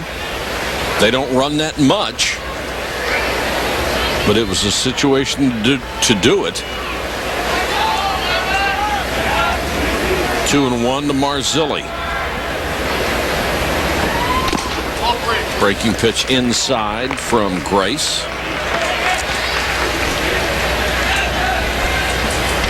We're in the South Carolina 8th inning. The Gamecocks already on top 6-0.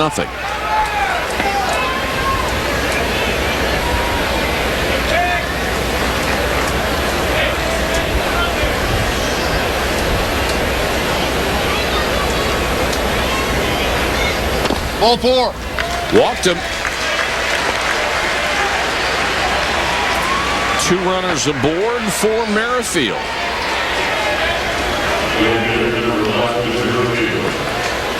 And he is the only South Carolina player without a base hit tonight. Well, if South Carolina holds this lead and goes on to win, what are we looking at tomorrow night? It obviously becomes a must game for UCLA. Well, they're gonna end up going with Rasmussen. There's no way that you can bring Bauer back that quickly. Right. And Rasmussen's been a big guy for them. He pitched the big game for them, the Super Regionals, to get him here. Certainly been a quality pitcher all year long, a second-round draft pick. He didn't pitch well the other day, but you're going to have those.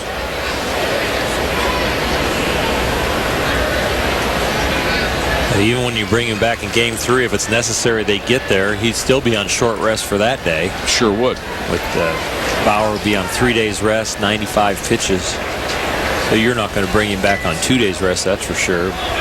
But Bauer has been able to snap back with all the antics that he has gone through. He does have a rubber arm and has not had problems with doing it. And I'm sure wants to do it.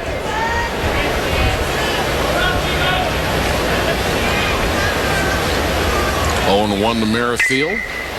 Chop foul outside third.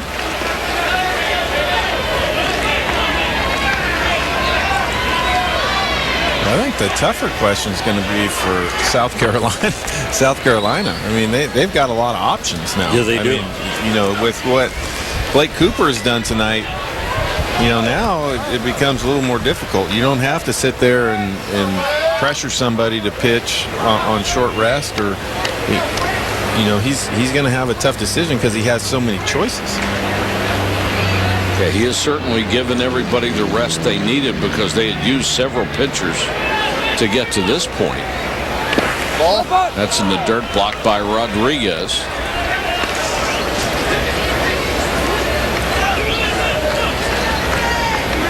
Rodriguez has shown himself to be a very good receiver over the course of this College World Series.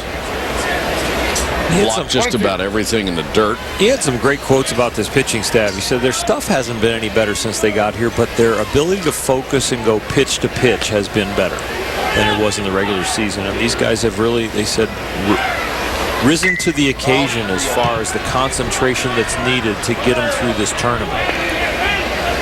He's been very impressed with his pitching staff's ability to go and concentrate. Well, this is game one of the best 2 of 3 for national championship. South Carolina and UCLA. UCLA, the only remaining national seed.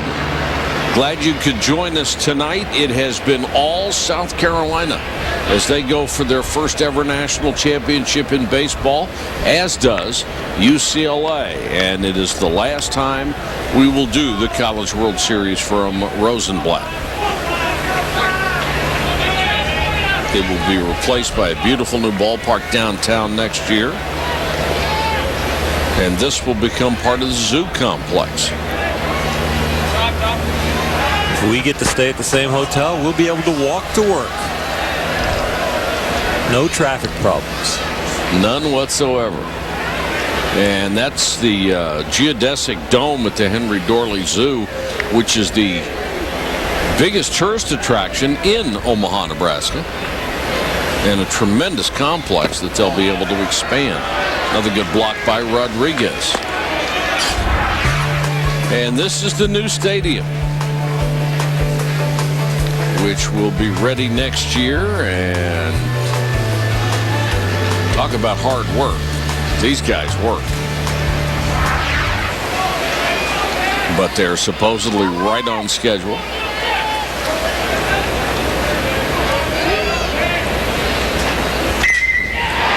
Back up the middle. That's going to be a base hit. Amaral takes it on one hop and will make the throw back to the infield, but another run home for South Carolina, and Merrifield delivers an RBI.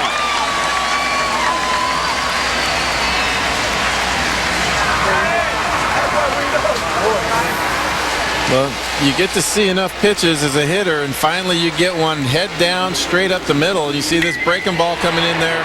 A nice job is just staying with that pitch, not trying to do too much. Head down through the middle. South Carolina extends its lead to 7-0. And that'll give Jackie Bradley Jr. another chance to hit, this time against the lefty Grace.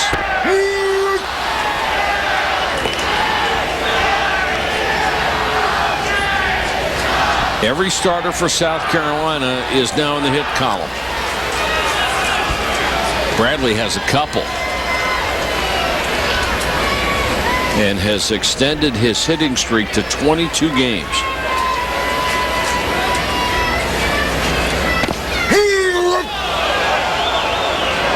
Gets a called strike on a low fastball there, 0-2.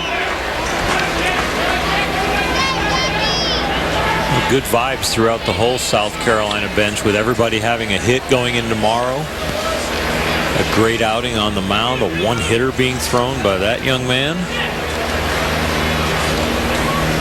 He wants to finish what he started. He's like, enough runs, guys. Get me back out there.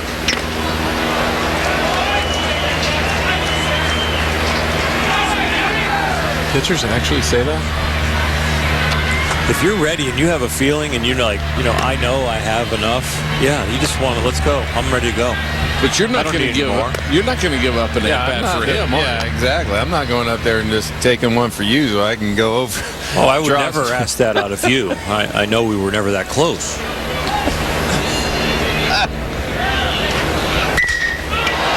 This is toward the gap in right center field, but it'll hang up, and the catch made by Joe Venazzo. Almost got his signals crossed with Amaral. We'll go to the bottom of the 8th now, 7-0. The NCAA College World Series is presented by Capital One Venture Card, official credit card of the NCAA Men's College World Series. Thanks to the new Venture Card from Capital One, we get double miles on every purchase, so we earn a ski trip twice as fast. We get double miles every time we use our card. I'll take this. Double miles add up quick. And all of those? So we brought the whole gang. One adult, one goat, please. It's hard to beat double miles. Everyone knows 2 is better than 1. Get double miles with the new Venture Card from Capital One, the official credit card of the NCAA. Go to CapitalOne.com. What's in your wallet? Oh, poor baby. It has a perpetual calendar with leap year. There are over 680 moving parts, all handmade. It's damaged steel, the same kind they use in sword making. There are excuses for spending money on luxury. And then there are reasons. Test drive any 5-star crash safety rated Acura at the Driven by Reason sales event. Take advantage of attractive offers on the 2010 Acura TL for well-qualified customers.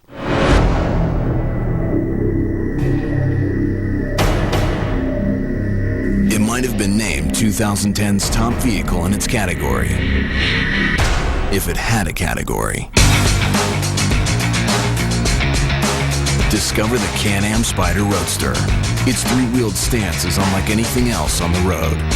See what thousands of riders already know at canam.brp.com. It's riding reinvented.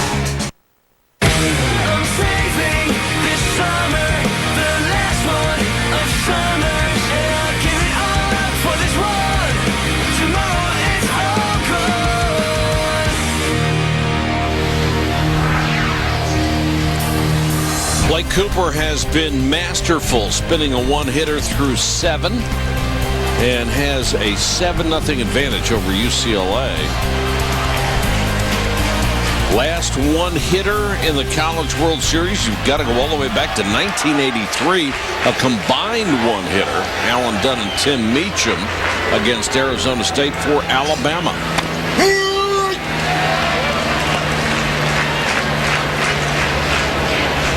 Rodriguez will lead it off in the 8th, and Cooper, 8 strikeouts and 109 pitches thrown. And Rodriguez turns on another one. He's really one of the few guys who's had a couple of good hacks. Yeah, and sometimes you know, even having the one hit, but the ones that he does hit hard are about 50 yards foul, just because of the way that Cooper's pitching. He's just not giving them, you know, easy pitches to hit.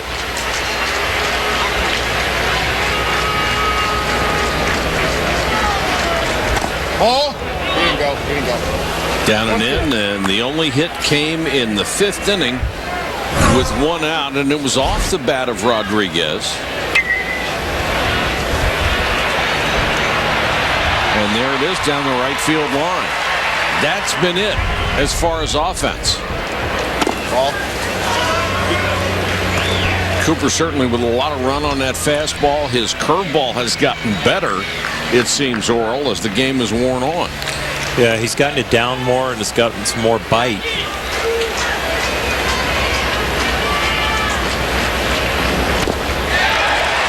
Struck him out. Bottom dropped out of that one. 9th strikeout. Take a look. He gets around this. Gets it out in front. You know, you talk about hitters trying to pull the ball. Watch how he has to pull that across his body with that sidewinding action. If he's not disciplined and keeps that ball in his hand as strong so he can spin it out front, that ball's just going to come out the top half of his hand and just spin and be flat. But he's been very patient with his delivery, downhill, getting to the front so he can pull the front of that ball and make it break. And that's really what he was doing, I thought, in the first 4 innings. That ball did not have much downward tilt on it. It was breaking, but it was breaking on the same plane.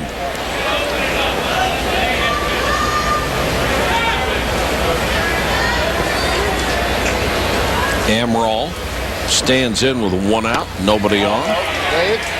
Checked his swing.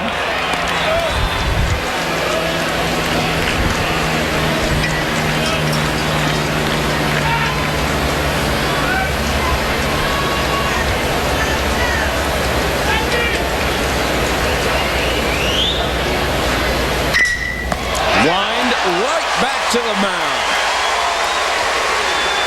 Cooper spears it. Hard hit ball, but right there at a little wry smile. A lot of times these balls catch you, but he actually caught this ball. It was going to go over his head, and he reached up and caught it. He was ducking. There was a little self-preservation in there. But you see the duck, and then the glove goes up. A flinch and then the catch. Yeah, midway through the flinch, he said, oh, that's not going to hit me. I might as well throw my glove up there and catch it. So Amaral hits it on the button, but he's gone for the 2nd out of the inning. And now Gallego showing bunt and pulls the bat barrel back.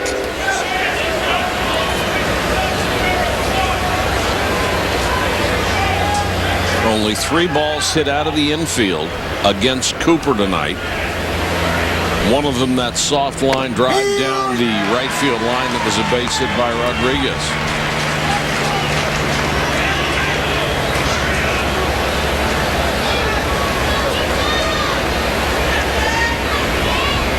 Well, in a game like this, if you're UCLA and you've hit so well coming in here, you've just got to tip your cap to Cooper and say, hey, he had it tonight. Absolutely. I mean, there's, I mean, 1 hit, and the 1 hit wasn't a scorcher either. Right. It was, I mean, it was served out there, a little backspin cut like they do in tennis. But everything else, it's just Cooper's been in complete control this whole game. Tap toward third. That'll go foul.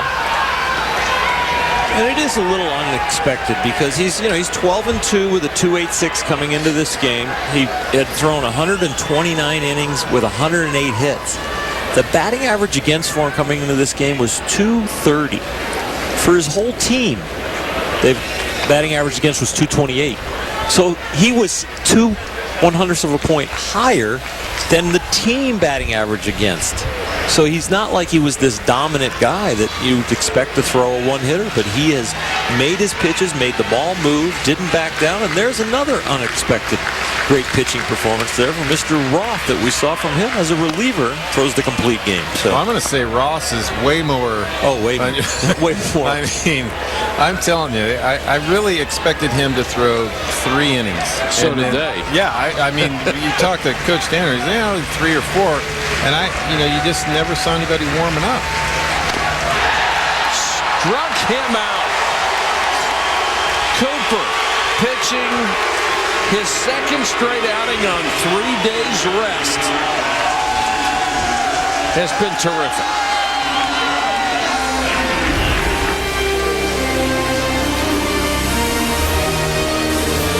The big senior right-hander mowing them down in the College World Series.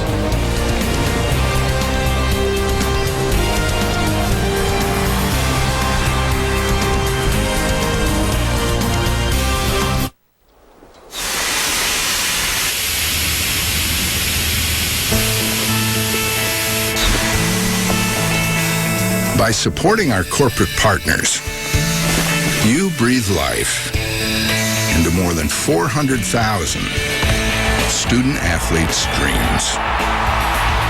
Fulfill your dream of tickets to any NCAA championship you choose. Register at ncaa.com/dreams. I have the greatest fans in the world. Ta-da! They're Jimmy Quill. And they send me a lot of email. I just wanted to make a video. Go 48! So I need fast internet to keep up. Now that's fast. Jimmy. That's why I've got Roadrunner Turbo with Power Boost. You want a piece of this? It gives downloads an extra burst of speed, so I can check out my fan mail fast. Wow. You can get extra burst of speed for faster downloads with Roadrunner Turbo with Power Boost, only from Time Warner Cable. Get Roadrunner Turbo with Power Boost for only $9.95 more per month for 12 months. Shred Quarters, all tires are priced on the rim and out the door with free mounting, balancing, valve stems, and more with our 200% price and ride guarantee. And now at Shred Quarters, buy 3 Goodyear Integrity tires and get the 4th tire free. No catch, no gimmicks, no rebates. Oil changes with free tire rotation are just $19.99. Shop tires, print coupons, and make appointments online at tqtire.com. Nobody beats our total price. Nobody beats Shred Quarters. College World Series in Omaha. Last call for UCLA. They have been held to 1 hit. And they're down 7-0 as we go to the 9th. The NCAA College World Series, presented by Capital One, continues on ESPN. We'll start at 7:30 Eastern, UCLA and South Carolina, Game 2 of the finals. Then on Wednesday, if it's necessary, the same 2 teams meet up in Game 3. Matt Grace on to face the Gamecocks here in the 9th. Walker, Thomas, and Morales scheduled to hit. Walker's got a couple of base hits tonight. And is now hitting .417 in Omaha.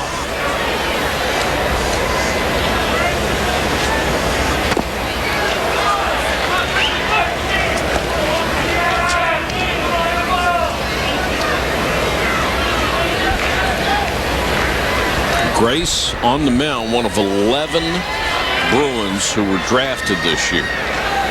11 out of 12 who were eligible.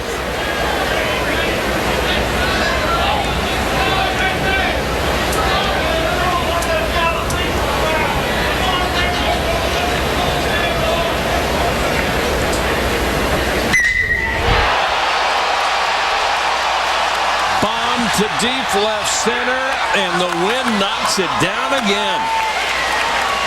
Amaral short of the track. Let's check in with Aaron Andrews. Well, obviously, South Carolina having a good time in their dugout right now, Mike. And, you know, you get to know these coaches, and you know that they're fathers, and you know that they're out here trying to do their job. We heard a story this morning from associate head coach Chad Holbrook talking about his 2 young sons, Reese and Cooper.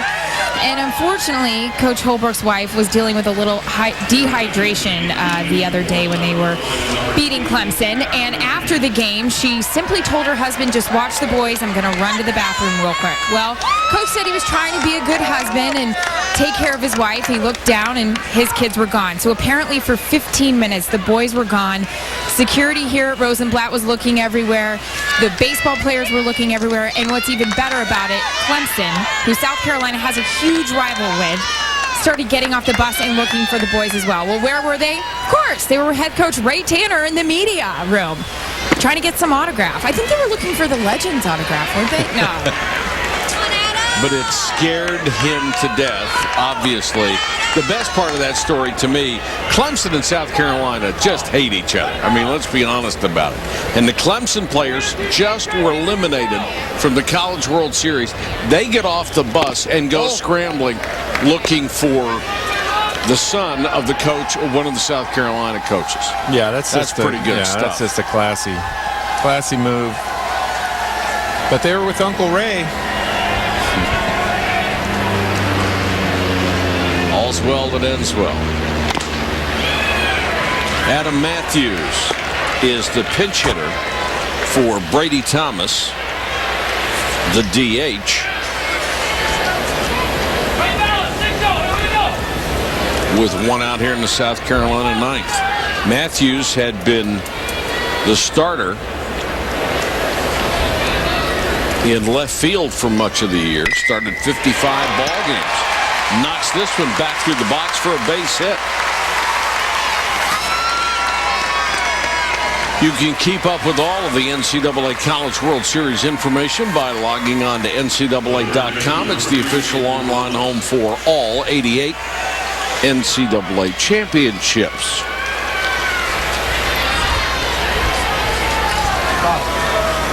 So Matthews on with a single for Morales.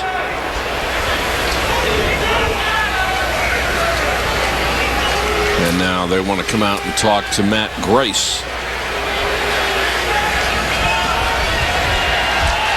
We will have a pitching change for UCLA here in the ninth. We'll be back to check it out in a moment. Some suckers think my Night Elf Mohawk is a hoax, like jackalopes or the moon landing. Well, it ain't. So I'm hunting them down with my latest invention, the Mohawk Grenade. Yeah, wherever I go, I'm making Warcraft look good. So don't give me no back talk. Try World of Warcraft free at warcraft.com. Find a Night Elf Mohawk in-game and claim your Mohawk grenades. Rated T for teen. I'm Mr. T and I'm a Night Elf Mohawk. What's your game?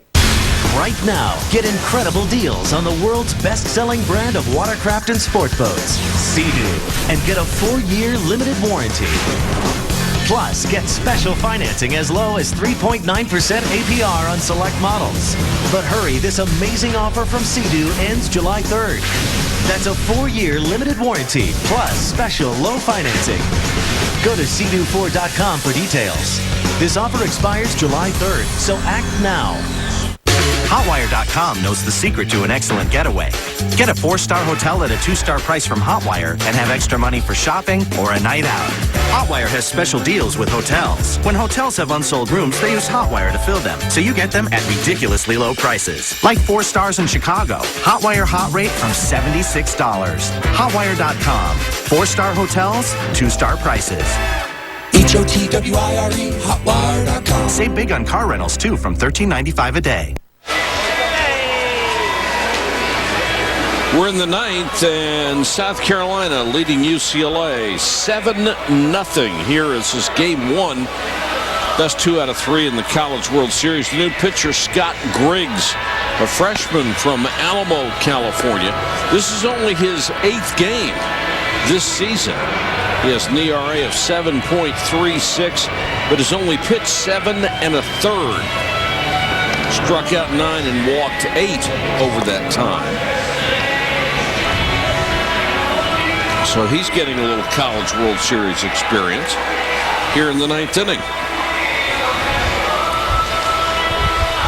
If you were wondering about the initials JW on the UCLA caps and on their batting helmets as well, that is, of course, in honor of the great John Wooden and his passing.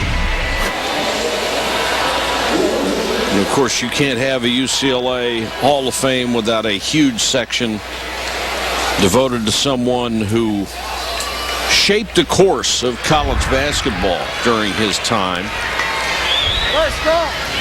and shaped the course of many young men's lives at UCLA and elsewhere for those who believed in his philosophy of much more life than basketball. And a stolen base without a throw for Adam Matthews. If I'm South Carolina, I'm not sure I do that. I don't want to wake a sleeping giant for tomorrow. I think it get to a point where you just say, you know what, we've got this one in hand. I don't know, Robin, if you have another opinion. I'm not sure about that one. I think at this point you're fair in saying that. I don't think now is necessarily the time. Not to say you stop playing the game, but just to say, would this stolen base really give the opposing side a burr in their saddle that might wake them up?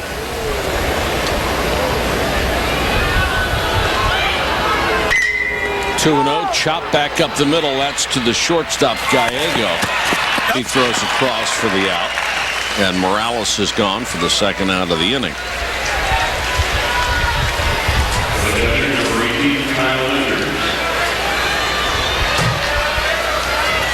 Well, it's a little different than it used to be when they first started playing guerrilla ball out here, when LSU would come out.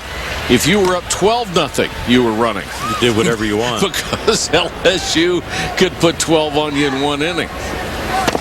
Oh! But it's a little more normal now than that era. Here's Enders with 2 out and a runner in scoring position.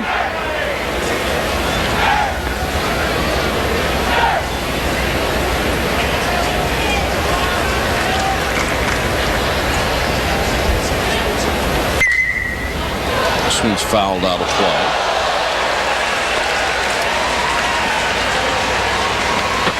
I think it's a nice move to get Griggs in the ballgame. He's pitched very little this year, but he's a freshman, and he's one of those guys, you know, as a freshman that you're going to look for next couple of years to be part of this staff and a big part of it. Get him some experience.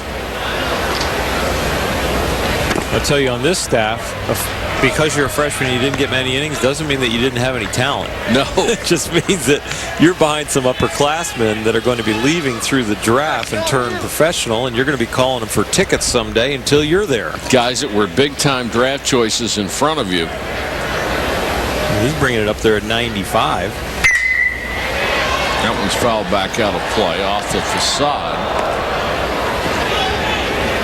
Get him a little experience, expose him to the atmosphere. Then a regular season game next year is not going to be as big a deal.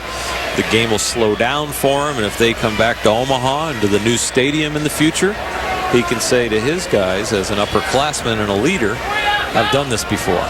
And the real strength of their recruiting has been pitching. I mean, one big-time arm after another. That curveball struck him out, but they've got to throw him out with nobody at first base. And Rodriguez does just that. The inning is over. We will go to the bottom of the ninth. South Carolina 3 outs away from taking game 1. Capital One is the official credit card of the NCAA Men's College World Series. So get ready for some epic battles on the fields of Omaha. What's in your wallet? He is the life of parties he has never attended. If he were to punch you in the face, you would have to fight off the strong urge to thank him. Sharks have a week dedicated to him. He is the most interesting man in the world. I don't always drink beer, but when I do, I prefer Dos Equis. Stay thirsty, my friends. They are the most dangerous killers in the world, but this is not their world. This planet is a game preserve, and we're the game.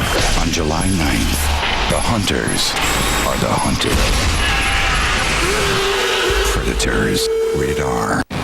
Meet Dave Canterbury, survival expert. His training is top-notch. I've been a soldier, I've been a teacher, and a survivalist. His approach is head-on. I have to do what I have to do to fight Mother Nature because Mother Nature's unforgiving. And his patience is about to be tested. My partner walks around in bare freaking feet in 10-degree weather. I have a hard time buying into all this nature, Mother Earth, bush hippie crap. 2 men, 2 styles, 1 challenge. Survive together. Dual Survival. Tomorrow at 10, only on Discovery. We welcome you to Rosenblatt Stadium. Gets out of here. Fresno State is Cinderella in cleats. This is the lowest seeded team to make the national championship ever. And as he charged up in this final game, ball hit to deep right, and it's gone. Hit to deep left. A 3-run shot for Detweiler. He does it again. Cinderella wins the national championship.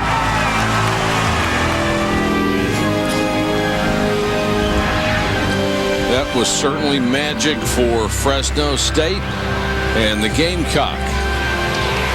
Hoping to peck on that national championship trophy just a little bit and then take it home to South Carolina. And right now they're up 7-0. This is game 1. We go to the bottom of the ninth. 3-4-5 for UCLA against Blake Cooper, who has been masterful looking for his 13th win of the year and his first here at the College World Series. He lost his first start.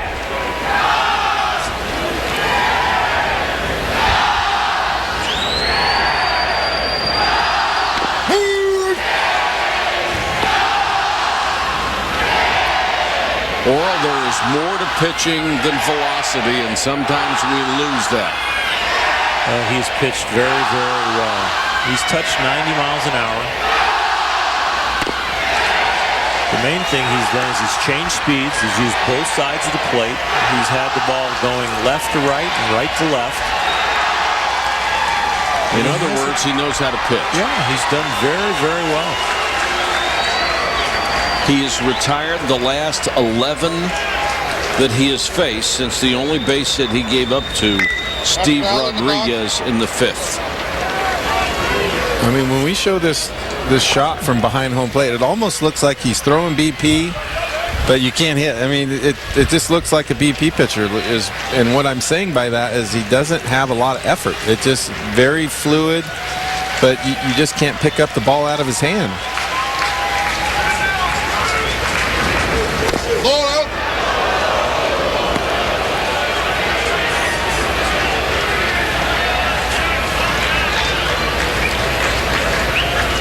Regis hit into a fielder's choice, grounded out, and struck out in his 3 trips tonight.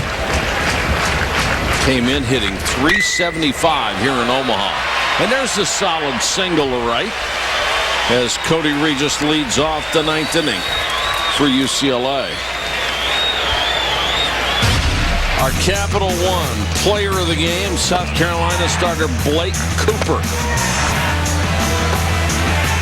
A clear choice for a masterful performance. Now, if you're going to save the best game you've ever pitched, you might as well do it in the College World Series Finals. A 3-letter senior, and he is out there having the game of his life. Probably will not pitch in the pros. So at he's above 125 pitches, I know. I think there might be a couple teams that might want to let him. Let him show up for spring training somewhere.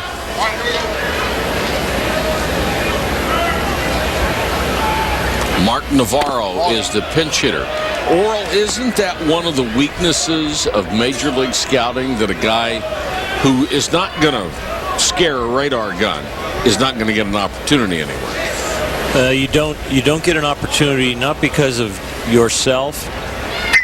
Sometimes you just don't get an opportunity because they have given guys at that level an opportunity in the past, and they mostly have all failed.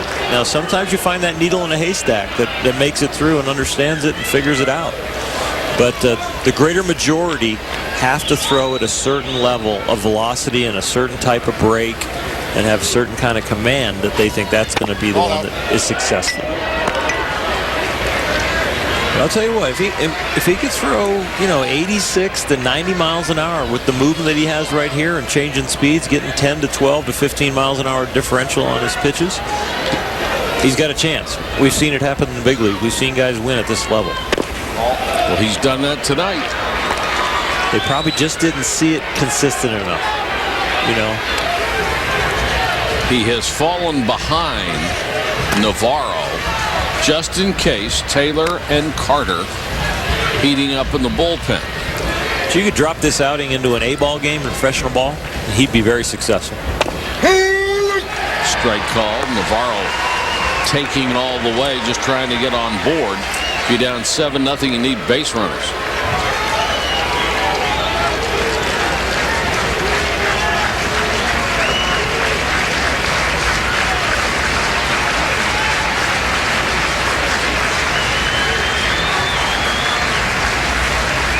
Ball 4. Walked him.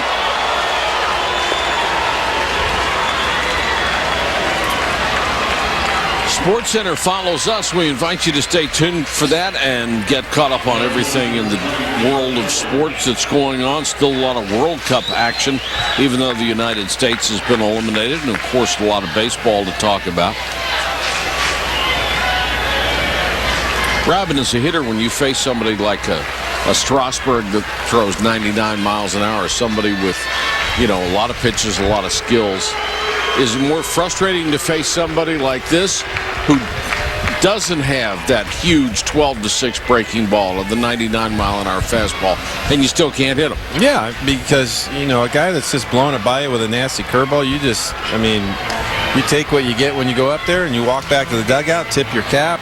We can't do it. A pitcher that's throwing with not a lot of velocity but a lot of movement, you feel like you should have a better at bat. Like you should, when they fool you, it's your fault. You're kind of getting yourself out, even though the pitcher's making good pitches. You feel like you're getting yourself out just because of the velocity, and that's what's frustrating. It builds over the course of the game. If you're UCLA, it starts in the first and second. You don't get anything, then it goes to third, and then he's only given up 2 hits. I mean, you're almost banging your head against the wall when you're going in because just of the velocity. It's a comfortable collar. It doesn't. It's uncomfortable when you're going back and you look at the 0 for 4, but when you're up there, you're very comfortable at the plate.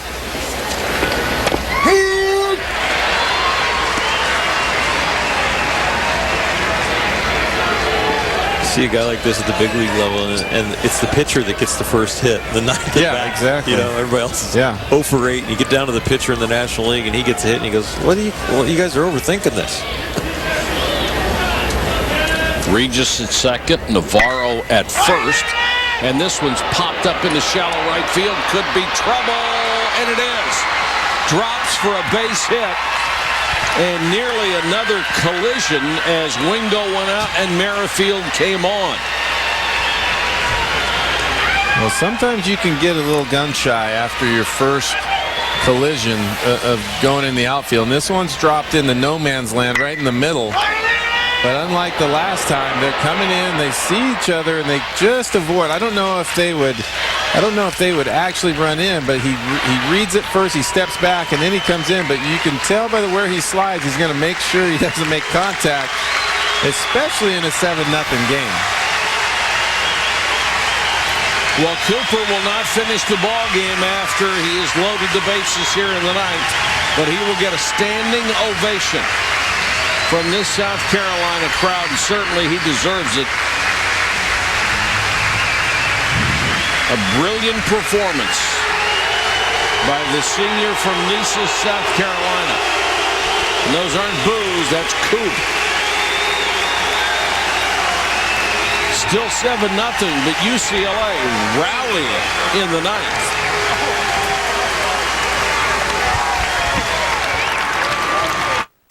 Meet Dave Canterbury, survival expert. His training is top-notch. I've been a soldier, I've been a teacher, and a survivalist. His approach is head-on. I have to do what I have to do to fight Mother Nature because Mother Nature is unforgiving. And his patience is about to be tested. My partner walks around in bare freaking feet in 10-degree weather. I have a hard time buying into all this nature, Mother Earth, bush hippie crap. 2 men, 2 styles, 1 challenge. Survive together. Dual survival. Tomorrow at 10, only on Discovery. Rated T for Teen.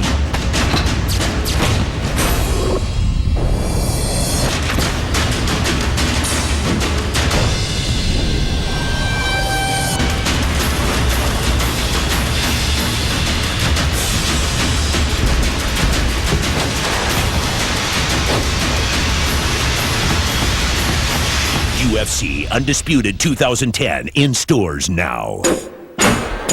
PlayStation. Welcome to Rosenblatt Stadium and to Omaha. We are down to 1 game between 2 legendary programs.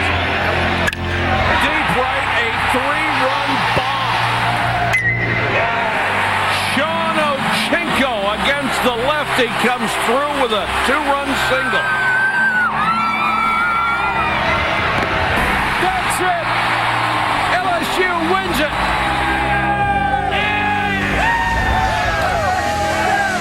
We're in the 9th inning, last 5 years of the College World Series. It's just been one great game after another as LSU beat Texas last year, Fresno State over Georgia the season before, 2006, 2007. The same result for Oregon State over North Carolina. Texas won it back in 2005 over Florida. It will be a team that has never won it before. South Carolina or UCLA. The new pitcher is John Taylor to face the pinch hitter, Trevor Brown, and he fouls it off. Brown 0 for 1 here in Omaha as a pinch hitter, 291 on the year. Bases loaded, nobody out.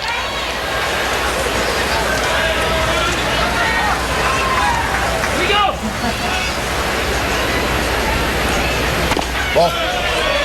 Sidewinder misfires there, 1-1.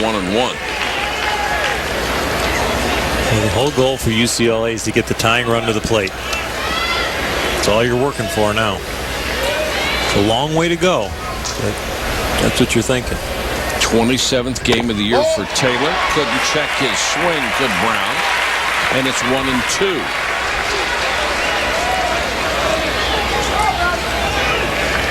It's been a year plus since UCLA was shut out. May of 2009 against Arizona State.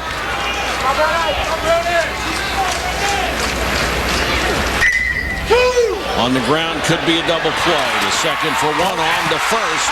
A twin killing, the run scores. The shutout is gone, but more importantly, for South Carolina, there's 2 outs.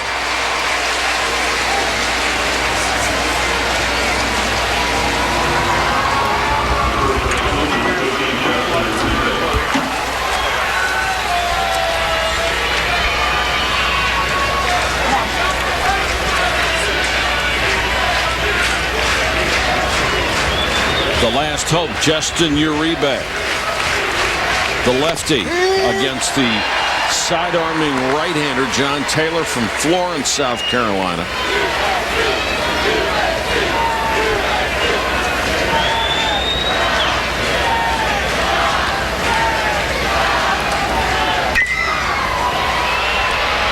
In the air down the right field line and caught.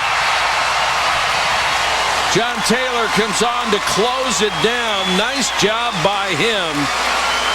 And Cooper gets the victory.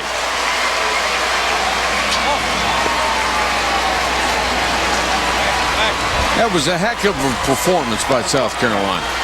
It was all the way around. I mean, it starts with pitching and defense, and that's what they've won with all year long. And then you go along and you just piece together runs, and what they do is they just chip away. Not big innings, but just a run here, a run there.